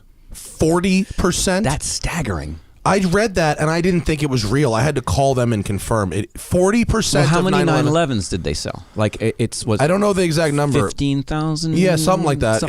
It's in the tens of thousands, low tens of thousands. It's a lot of GT cars. It's a lot of money. It's a lot of GT cars. It's a very so many. 40% of they make 46 varieties of the 911. Right? And 40% of them are the 3 versions of the GT cars. Isn't that crazy? Because they always make you think, there's only 3 of these things here. In that's your color combo is unique. Yeah, yes, exactly. Yeah. And they are lovely though. But they're great cars and a great a smart company in the way they market the product, and they're extremely profitable as a manufacturer. Most, I think. Yeah, which is crazy, and they're leading JD Power.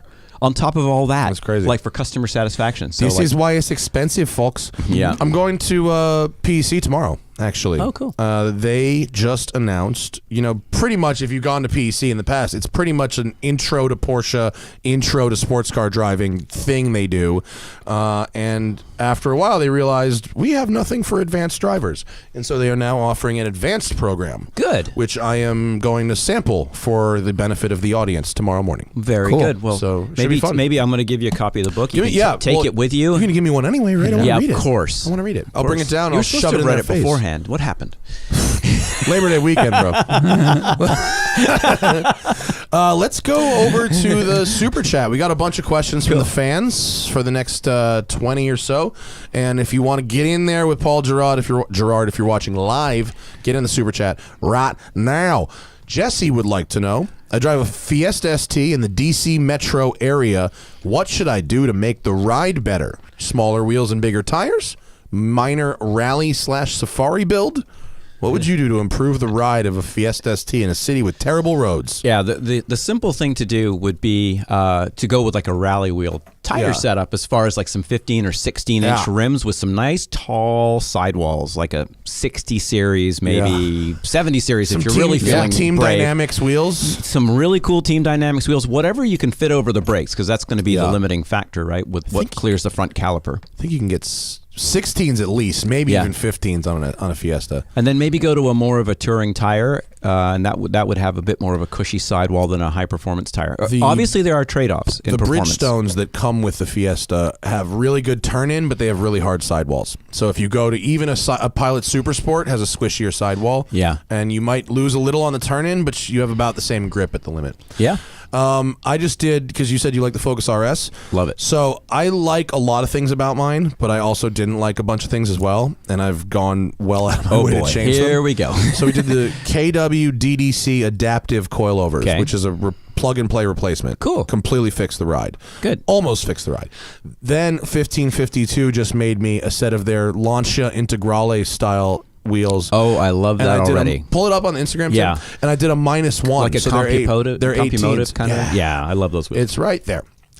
So it's on 18s now instead of 19s. So good move. It takes the hard edge off some of the potholes and stuff. It's really nice. I'm a big fan of it, and it fits over the stock brakes. I can't believe I'm saying this, but I actually approve of your modifications. Yeah. Well, I don't often get to say it. No, yeah. We did the mount tune. Sensible. I don't know what they're calling the package now, but it's just like intake, exhaust, intercooler, up pipe, and the tune. And it's 377, 455 on 91 octane at the wheels. That's crazy. Fucking fast. And we just got the 100 octane tune, and I haven't put it on a dyno yet, but I filled up with a tank 100, and it feels stout. If you could see the look in his eyes right now, guys. It's like an evil. Dude, better be that stout. 100 octane tune. Yeah. We got a plus 50 on the Fiesta ST with the 100 octane tune. I like that the thing was Fiesta, too. fast. That was fun. Fun That was a car. fun car. Fiesta ST was great. Super fun. Great city I caught car. so much heat. I do car reviews for this YouTube channel, and I did the Fiesta ST, and I said I like it much more than the whatever the equivalent Civic GTI. SI is. Oh, yeah. And the Civic just understeered to me, and the Fiesta was super lively, super fun, pointed. You get the rear end out, you just drive it. You Great drive steering. the car, yeah, just drive that car. And man, I just got killed on the internet. Nobody, they're like, there's no way it's better than. Well, more Civics have been sold than Fiesta They're like STs. talking about car and drivers lap times and lightning lap. I'm like, I don't care about that. I'm talking about how fun it is to drive. Yeah. The Type R is very good. If Yeah, I you've had haven't to go with driven the that yet. It's very good. I hope it is. It doesn't need 20-inch wheels. Yeah. It's got 20s on it. It looks horrible. It does. But Yeah. there's a dude who I know who goes to track, and I can't remember his name right now, and I'm sorry if you're out there, but he's got one on 18s with like Hoosiers, Right. and the mid-corner speed flies. is staggering. Oh, that's cool. It's so fast. Yeah. It's a great little car. Daniel, thanks for your donation. Sean says, best 4-seat year-round sports car for $130,000. I love his, but first, will you adopt me? I like your budget. Yeah, exactly. Used Ferrari FF 991 Turbo S. Hauling kids in the back seat is important to have weekend fun. What do you think, Paul? FF's got a much better back seat. It's got a big back seat. Huge. You can fit adults in the back seat. You can fit an adult FF. in the back, and it's got luggage room And too. luggage. Yeah. And a glass roof, possibly. It's a fucking Ferrari. And it has a 720 horsepower naturally aspirated Yeah. V12 Yeah. that sounds like yeah. Wow. I'm a big fan of the 991 Turbo S. Great car. But That's I don't plain know. Jane compared Ferrari to an FF. is pretty cool. I like It'd be the amazing. Rapide as well is actually a pretty good car, the V12. Yeah. You can sling I like those the S. around. The yeah, S the is S better. is the V12. Yeah. Yeah. It's true. But that's And a fun driving car. what's funny is that the back seat of seat- the Rapide is about the same size as that in the Turbo. Yeah. It's got another door. bigger. The back slightly. seat of the when Rapide I'm sucks. driving, because When you're 5'7". driving, that's fine. Yeah, yeah. If Matt's I driving, would hire you as a chauffeur. But I think I may have seen 4 or 5 Rapides in my entire life on the street. Like very, very rare. Very rare. I've had some awesome drives. Gorgeous. I used to do a bunch of work for Aston Martin, so I did the winter driving school they had Oh, at Crested fun. Butte, and I used to drive it back and forth like to my house. Yeah, I live in Boulder, and I have some epic snowstorm drives in the Rapide. I haven't put winter How is tires it on snows? Is it good? Fantastic. I love. Just Okay, big, so slidey, good. Oh my wonderful. God. Oh, it's That'd be awesome. the best. This morning, good. someone emailed me actually and said, I live in Portland or Seattle or something, Right. and I want to buy a sports car to use all year. And he was talking about all-wheel drive 911s and stuff. I said, don't. Just get the snow tires. Skip the all-wheel drive. Yeah. Just get the Unless you fucking live on snow- the hill,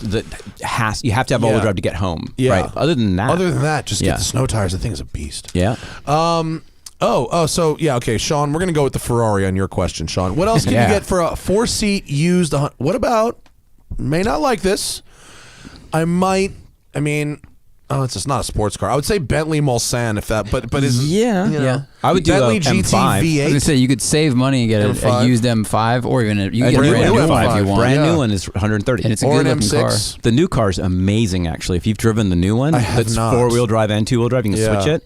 But it's actually amazingly well developed in both modes, which I thought kudos to BMW Yeah. for doing that. It'd be easy just to kind of AMG, has their cars they can switch them to, but they're only really good in the 4-wheel drive mode. In 2-wheel drive mode, they just want to drift. But the M5 actually puts power down in 2-wheel drive. It's really impressive. Interesting. I would only put my AMG in two-wheel drive if I wanted to drift. Yeah. Yeah, okay, cool. Jason says, can we think of any cars that started increasing in price but eventually went the other way and fizzled out? So something that was a prospective collector car went up, but then it fizzled out and didn't go anywhere. Well, I think a lot of cars have done that historically, right? Where they have a moment where they sort of peak. Even 911s have just done that recently. Like 911Rs are going for a lot less money than they were 2 years ago. Yeah. I mean, definitely muscle cars from the 60s, in 2007. They peaked, they went crazy. Anything that is X number of years, I think if he's talking about like a rise from they've bottomed, they rise and then drop again, like muscle cars from the 60s, like that's probably going to be a generational thing. Yeah. But if it's anything that's been like new and came out, was so popular and then fell off like when they released the next version. I also think like Ferrari 308s went up and have now settled. The 911R. That's what I said. Yeah, 911R for sure. Yeah, is going to be the big one. But what else? What else was very 599s? I think. Oh, they're coming back now. I think manual 360s and stuff have really settled a little bit. I want a manual 430. That's the last one. Manual 430s are fucking rad. Yeah, they're so good. I had like my dream one, and it was kind of delightful. Yeah, really, really good.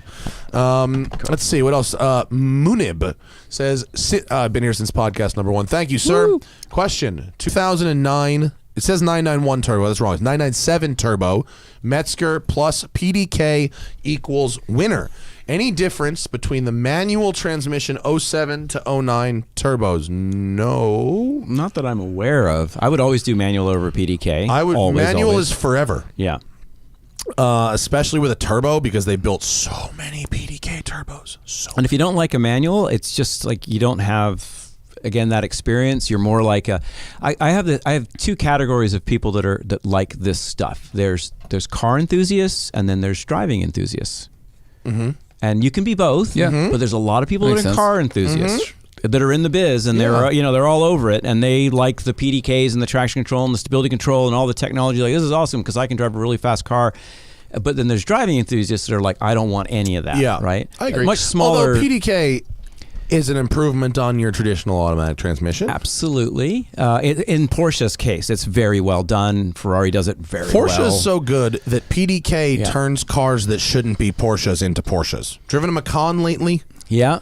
You know, go drive a Macan and drive any other mid-size SUV. Why does around the track though? Oh my fucking God. Well, even in the dirt, even in the dirt, that clutch assembly for the center diff overheats in like 5 seconds, and you lose your all-wheel drive. Oh, that's almost right away. I didn't know that. Almost right away. It's like, what were they thinking? Kind of moment. Probably that no one's going to actually do this. No one's going to try and drive it hard in the dirt. I mean, if you try to do 2 minutes of donuts in the dirt, you'll make it through minute like 1, not even through minute 1.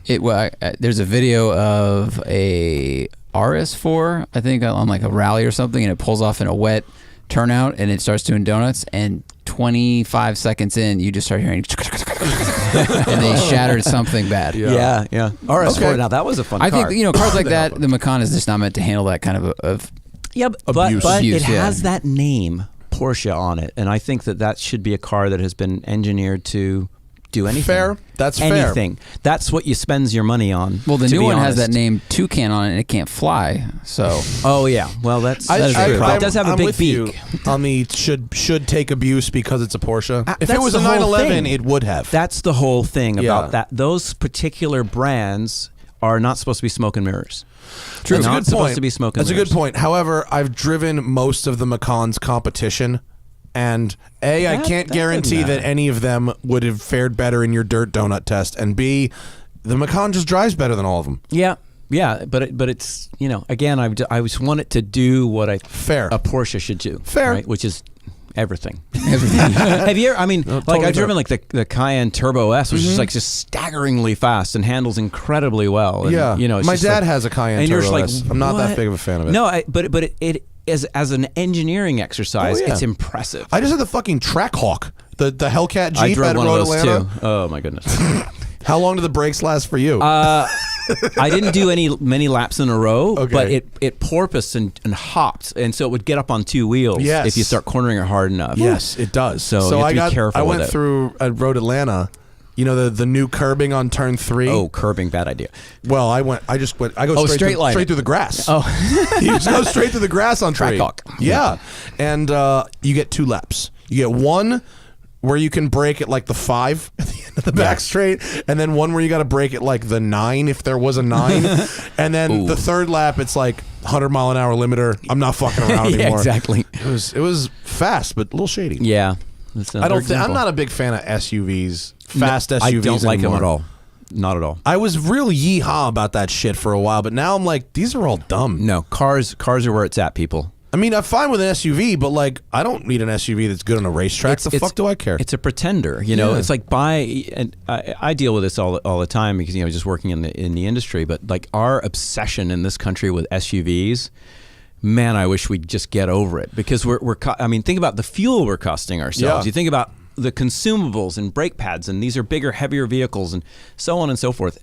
Well, it's a slippery slope, right? Now everyone else has a tall car, so you want to have a tall car. What? So You can't see over them anyway. Even hey, move 6 argument. inches to the left. That's what I do. It's a fair argument. Move 6. You can be in the NV8 hypercar and just move 6 inches to the left, and that thing's I can see under SUVs. Okay, so that's not a good example, but anyway, if any normal car, you just move a little to the left, and now you can see again. I mean, I understand, but I just think in America, that is the mindset. I get it. It's dumb. For the wrong Here's what they reasons. got to do: make gas $6 a fucking gallon.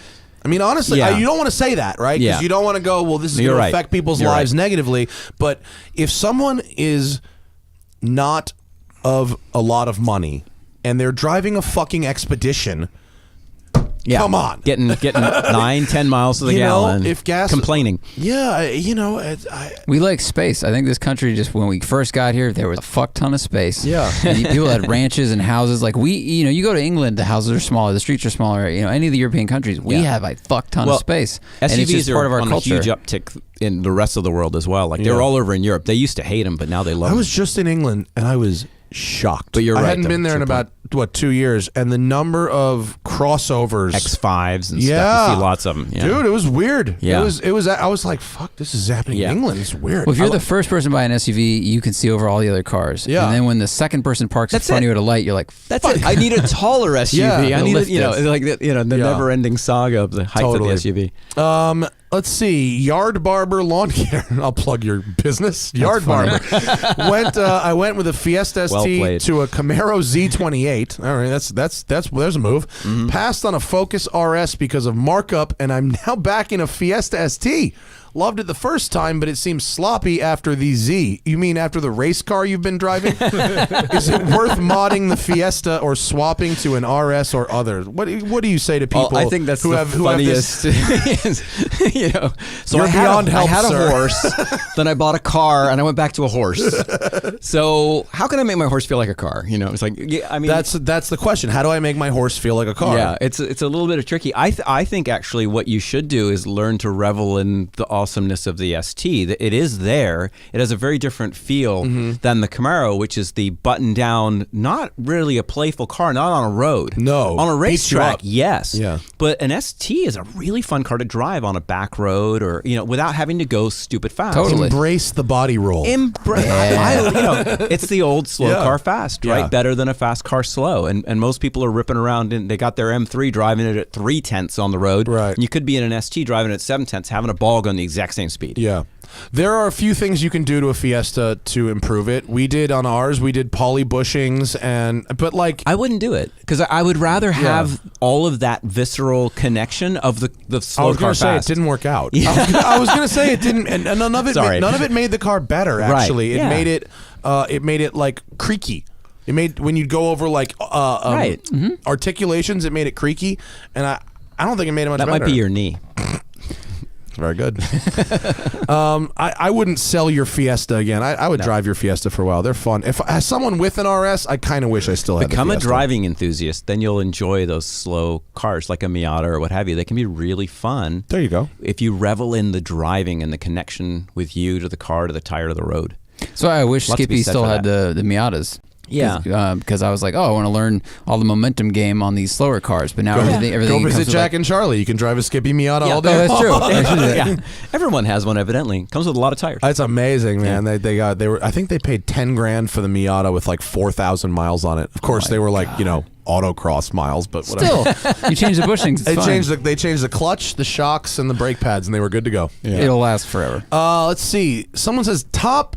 I think he wrote this wrong. I think he means top luxury 7-passenger SUV, not top 7 luxury. So best big SUV, 7 passengers. What's good with a third row? I'm going to be biased here. Please. Shameful plug. I do work for them. I would say the XC90. Oh, Volvo's pretty car. Good looking, great interior, very safe. I think they said no one's ever died in one. Yeah, is that true? It's in certain markets because they don't release those statistics. But yeah, Volvos are interesting. I've learned this. So again, this is interesting. But truly, the only car made that is designed to actually crash above 35 miles an hour. It's actually tested to do that. Everyone else just tests to the crash test, which end at that speed. Volvo has this crash investigation team they've had for over 40 years. They actually visit real crashes every day. They build their cars for those crashes. Only car manufacturer that does it. And they've always done it. And so now I'm like, if you care about who's buying the car, tell them to buy Volvo. That's a good one. That's a good tip. I always want to like Volvos. Always. And then their cars dynamically let me down every time. A Polestar. My girlfriend has one. What year? 2015. And what's wrong with it? A lot. Like, talk to me. I drove the one that has the big brakes and the Öhlins and all That's that the one. shit. Yeah.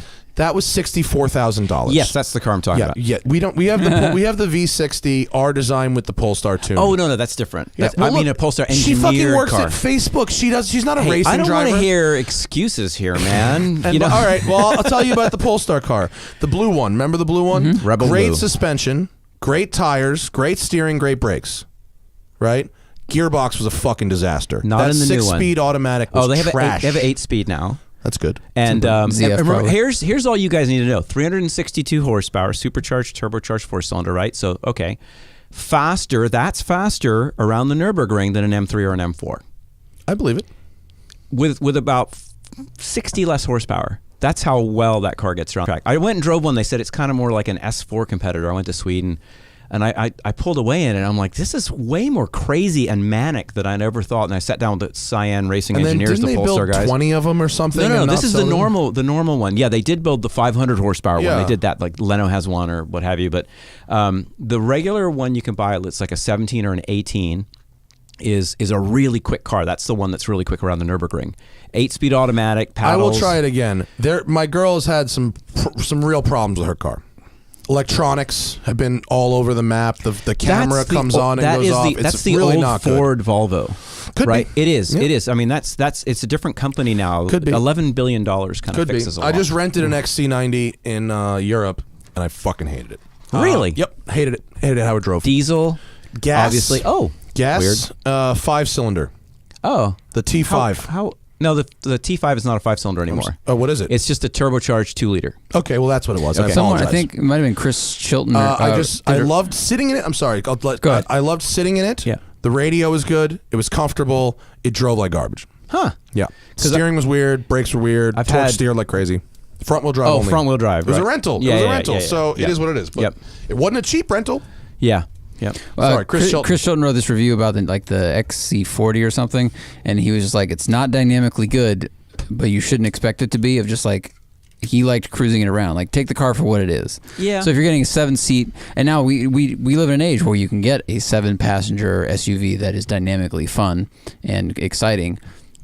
Maybe if they're not going for that, now I'm not trying to do PR spin. It's just if they're just trying to make it comfortable and safe and all these different packaging things, like, are any of our customers really driving this quickly on like a back road? Not really. Yeah. So I tested the XC40 against an X1, the Q3, and the Mercedes GLA 250. It was faster around the racetrack than all of them. All of those cars are so They're horrible. They're all so That's what I'm terrible saying. sounding. It was faster like by orders of magnitude, and it was like 0 to 60 was quicker. Everything was quicker, and you know. I will give like, Volvo. I'm a Volvo fan in theory. The same way I'm an Aston Martin fan in theory, and I want to like them. and both companies continue to let me down. Go drive a 17, 18 engineered Polestar. I will. I absolutely will. I would love to. Yeah. If you're out there, Polestar guy, it has a hidden Sport Plus mode that you have to look up on YouTube how to get into that mode, but it's nuts. To look up on YouTube how to get into You will. will. Tell us off microphone. If I could, I would. The gentleman. Nevertheless, I still am going to go with the XC90 for his question because I think as a practical car. Yeah. Yep. How long do I wait for traffic to pass while shooting one takes? If I have to wait like 2 or 3 minutes, just. Yeah, I don't pass on double yellows in videos. I wait for traffic. Absolutely. Responsibility. Fuel Aaron, equal money, the brand new C63S Coupe or a 2014, that's a 911 4S cab or coupe. You got two cars. They're not really comparable here. Coming out of a Panamera Turbo and an old 63. Okay. So, I really like the C63. I mean, I drove the sedan a couple years ago, and I think the new ones look really good. But I don't like Porsche 911 cabriolets. So I don't know about the cab. 911 and a C63 are like, all right, the C63 is like you have a C class and then it's like dunk dunk dunk dunk dunk dunk steroid it up to the C63, right? So you have to make everything stiffer, make everything wider, make everything harsher. With the 911, everything is very soft and nice and easy, and it won't beat you up because the geometries are there. True. And where are you driving? What are your road surfaces like? And if you liked your Panamera, getting the 911 will obviously be incredibly familiar. Similar. Yes. I would definitely go 911. 911. Yeah. Maybe not the 4. I'd maybe skip. I'm the okay, 4. and I'm okay with cabs. I always hear people like all the time. I love convertibles as road cars. Yeah. It's like everyone wants to be like the track day, whatever wannabe, and they're like, oh, you get torsional rigidity, all that. It's like, it's a road car. If it's a track day car, yes, I'll cage it, or do whatever I just don't like do. cabs. I don't like them aesthetically, and I don't like the wind noise, so that's why. Driving them. You're getting a good one, though. I like a Targa roof. I have a Boxster, like a simple car. I was just in it with my wife. We're up in the mountains looking at moose up in Colorado, and we have amazing drives in that car. I adore spending time in that car with my wife. It's so nice, and it's so quiet. At 100 miles an hour, we can talk to each other. Porsches are very good at slipping through the air. Once even they my get 87 to be is four real doors, quiet. then they get noisy because of that. The cabin's too long. Huge but gap, you have that wind deflector right behind you in a Boxster, or a 2-seater convertible. It's got such a great bubble, and stereo sounds good in that car. Everything works. Nice. David says he bought your book after Tanner mentioned it back on this show in June, which he did. Cool. Thank you, David. Okay. He wrote the foreword in the book, Tanner. Yeah. Oh, he did? Great. Yeah. Someone has an FRS and goes on frequent 10-hour road trips with a girlfriend and a Greyhound. Whoa. Jesus. Trying to get to 60 miles an hour. Yeah. Under $20,000, what sedan or hatch handles the most similar to the FRS? So he's got $20K for a road trip car with more room than an FRS, but he wants FRS-like handling. I would do a used BMW.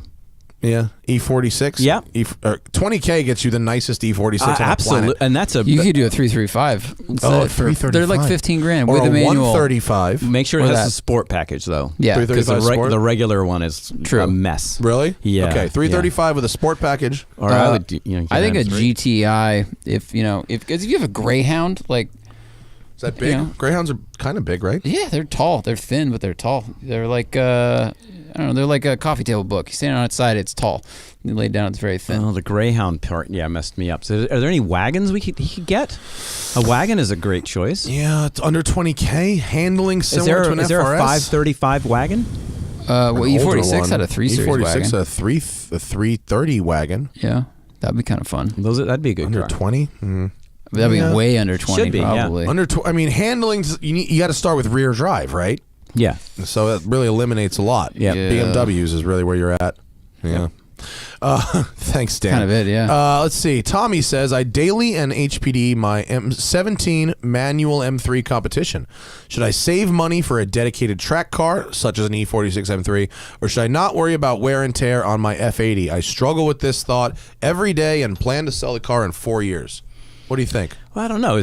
Does he own it as an investment or just something to enjoy? Hope not. It's brand new. Yeah. So drive the heck out of it. I say drive the new car. Yeah. I mean, I honestly, because here's the thing, You buy an E46, buy and build an E46 M3 track car.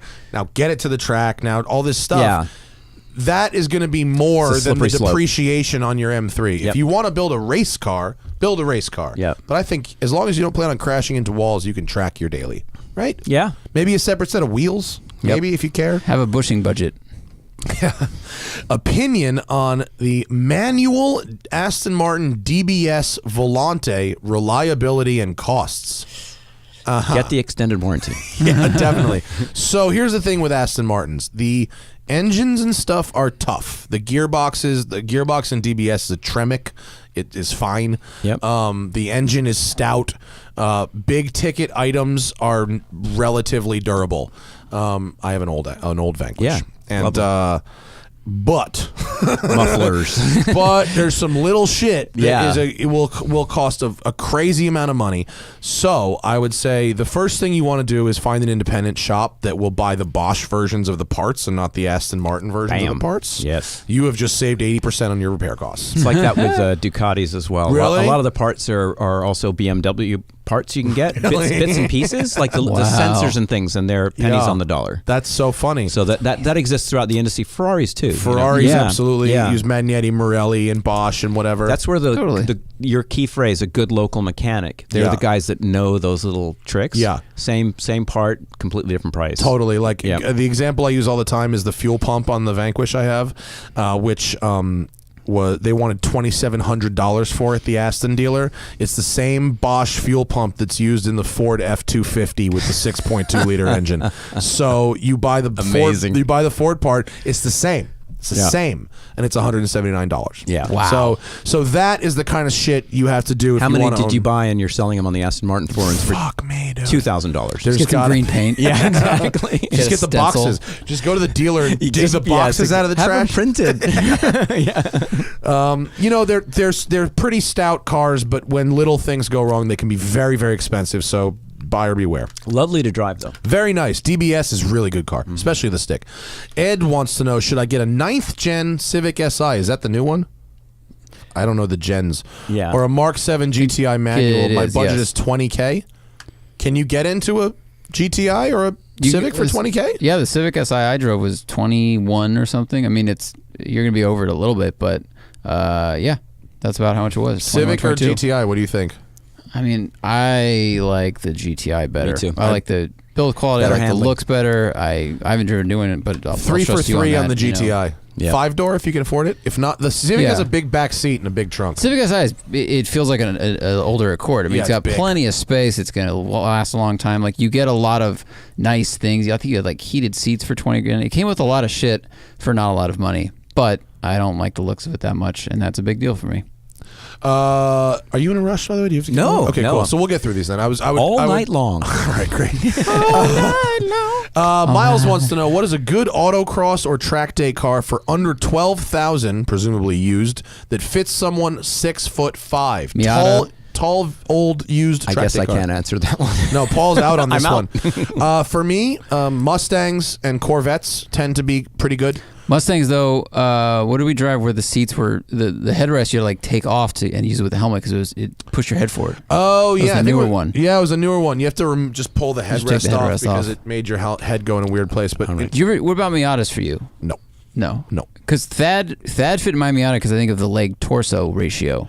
I don't Yeah. know which one of you is more leg or what. but- 6'5" is really pushing Miatas. Okay. I would just say no. You know what might work? A fucking Fit, a prepped Fit could be real fast. Where'd we got that come from? Because one smoked us in AER last week. A K24 swapped Fit, properly set up, was so fast. That's funny. That's real I funny. bet and good. you could get a K24 swapped Fit for like 15 grand. Would he sit in the back seat or the front? You'd move it. You'd Yeah, sit like yeah, halfway to the exactly. back. Yeah, for sure. Like a touring car. You could fit in Yeah. a Mini, but it'll probably break.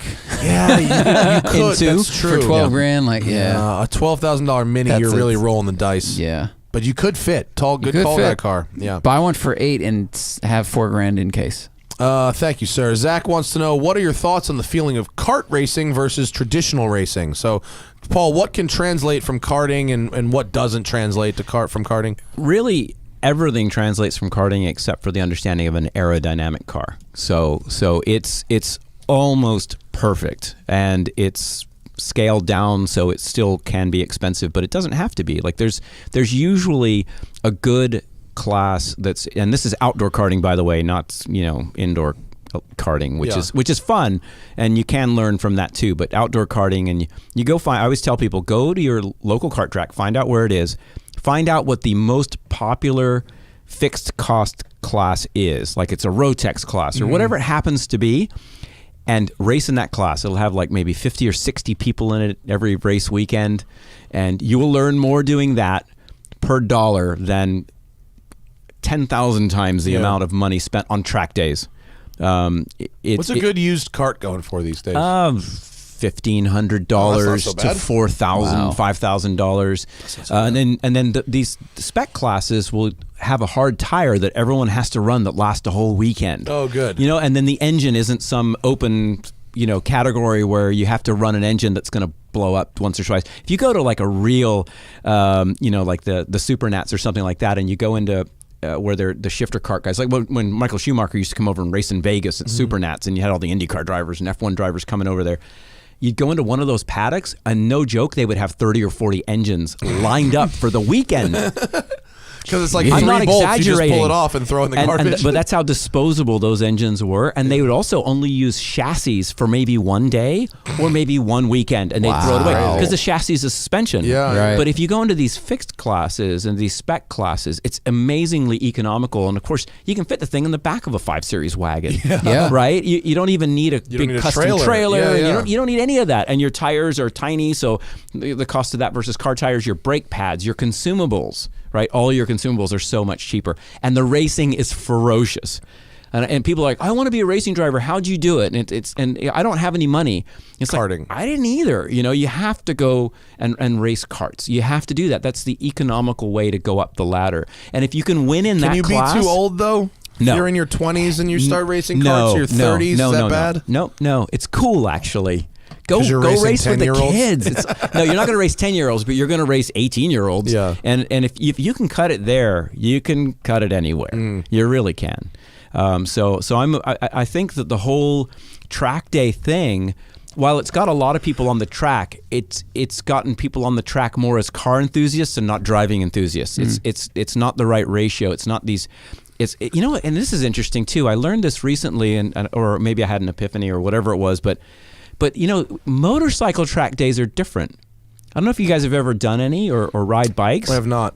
Those guys are all about learning how to ride. Like they do schools and pro schools and Keith Code and Pridmore and all these schools, Kegwin, all these schools that travel around. It's a big part of the track day mentality of motorcycle enthusiasts. You go to professional schools. You get professional instruction. You learn the fundamentals. You learn the basics. You go to a track day that's cars, and those guys are just all about fixing up their cars and making their cars faster. And I think it's the relative safety of taking a car around a track. You just can't hurt really. And the motorcycle, it's a broken ankle, a broken collarbone is always. All you have to do is see someone sail off a bike to go, I should be better at this before I even try this. Right, but that mentality, if you had that mentality at a car track day, you'd be a rock star at a car track day. It's just they don't think they need it. Good point. And everyone doesn't think they need it. The bar is set so low. And everyone is kind of achieving that same level, and that's why you don't see a lot of guys progress out of there. They plateau and they don't get better, and that kind of drives me crazy because the traditional route of karting and then going to Skip Barber or Jim Russell, that produced racing drivers, and really that's cheaper than doing track days. And it could turn you into it's the driver mod, and you get to take that from car to car. We all know that we've seen the T-shirts, we probably own them. Yeah. But the point is no one does it. They just spend more money on their cars, and if they want to go faster, they buy a faster car. Yeah. Well, I mean, I'll say that like I fell in love with cars before I fell in love with driving, and the first kart I ever drove, which was very infrequent as a kid, I was like 12. Yeah. But I've been going to car shows since I was 5. Cool. And I liked hearing them and seeing them, and all I wanted to do was be the person cruising and driving in the car. Right. So I think that's where a lot of people naturally go. They go, I want to get this car. I save up the money. I can get it. Now I want to drive it on the track. It's a focus on the car much more than the driving for most people. Car enthusiasts at first. And then, you come around and go the other, and then you go the other way, or sure. Cars first, then driving. And that's okay. I don't have an issue with that. And I don't have an issue with car enthusiasts. I think that's great. But it's when they're belly aching or moaning about the driving or I need tire. It's the excuse making of, and it's like you could just go to hey, here's an idea, go to Skip Barber. Oh, I totally agree. It's like fix the issue, but they don't do that. They'll bellyache for years with their buddies, about how, oh, you got a better car, you buy the better tires. I have to run the tires longer. I don't have the budget you have. I need titanium lug nuts. And meanwhile, they're spending more money doing that, complaining than it would cost them to go to a real school. You get 3 days, you can up your level of driving. If you've never done one, 100%. Yeah. Mm-hmm. You'll get that much better. You'll lop 3 or 4 seconds, still have 5 or 6 to go, but you'll lop 3 or 4 seconds off of your deficit to what your car could do in one school. That's the cheapest improvement in lap time you would ever get. So I shouldn't buy the lithium battery for $2,200? You guys aren't about that? Yeah, lightweight battery. Absolutely. I mean, there's nothing too far-fetched anymore, is there? Just cubic money and throw it at the car. Nicholas says, thoughts on the HSV Maloo GTSR. Is that a Ute? It's like a big supercharged Ute. It's a Ute. It's a Ute they don't make anymore. Oh, right. I have no thoughts. I've never driven one. I'm kind of coming around. I think El Caminos and those things, I thought they were stupid. I didn't think they looked very good. But now, per our conversation of... Gonna put a cart in the back? Well, yeah, that too. But like SUVs have so much drag, and it's like if you need to carry, pickup truck stuff, but you don't need to be 8 feet in the air, like it kind of makes sense. Now, I do think that the false idea of, I live in Australia, I need to go really fast and carry these pool supplies from one job to the other is like kind of false because their speed limits are so crazy. So, but it's fun. I'm sure it's fun. Yeah, I don't know what the weight distribution is. That's the stuff that always worries me. Probably a little wonky. Yeah, once they get kind of nose heavy, then it's just good for doing burnouts and drifting. Right. It's not Australia? Yeah, that shit's fun. Yeah, that shit's fun. I mean, I'm sorry they don't make it anymore. That's a shame. I bet it's neat. Yeah. MB is French. He says a Gran Turismo belt broke. Overheat. The Maserati Gran Turismo. His belt broke and his car overheated 3 days out of warranty. Dealer didn't replace it during the service and charged afterwards. I hope he didn't pay you. Got CPO warranty. Upgrade to 18. Are you talking about selling your shitty broking Maserati and getting buying another Yes. one? No, do not Don't do that. buy Maseratis. The definition of crazy right there, right? There should somebody just put a billboard. Maserati, just don't. I think that is there. It is not their slogan. I think it is. I've seen that on Sunset or something. Yeah.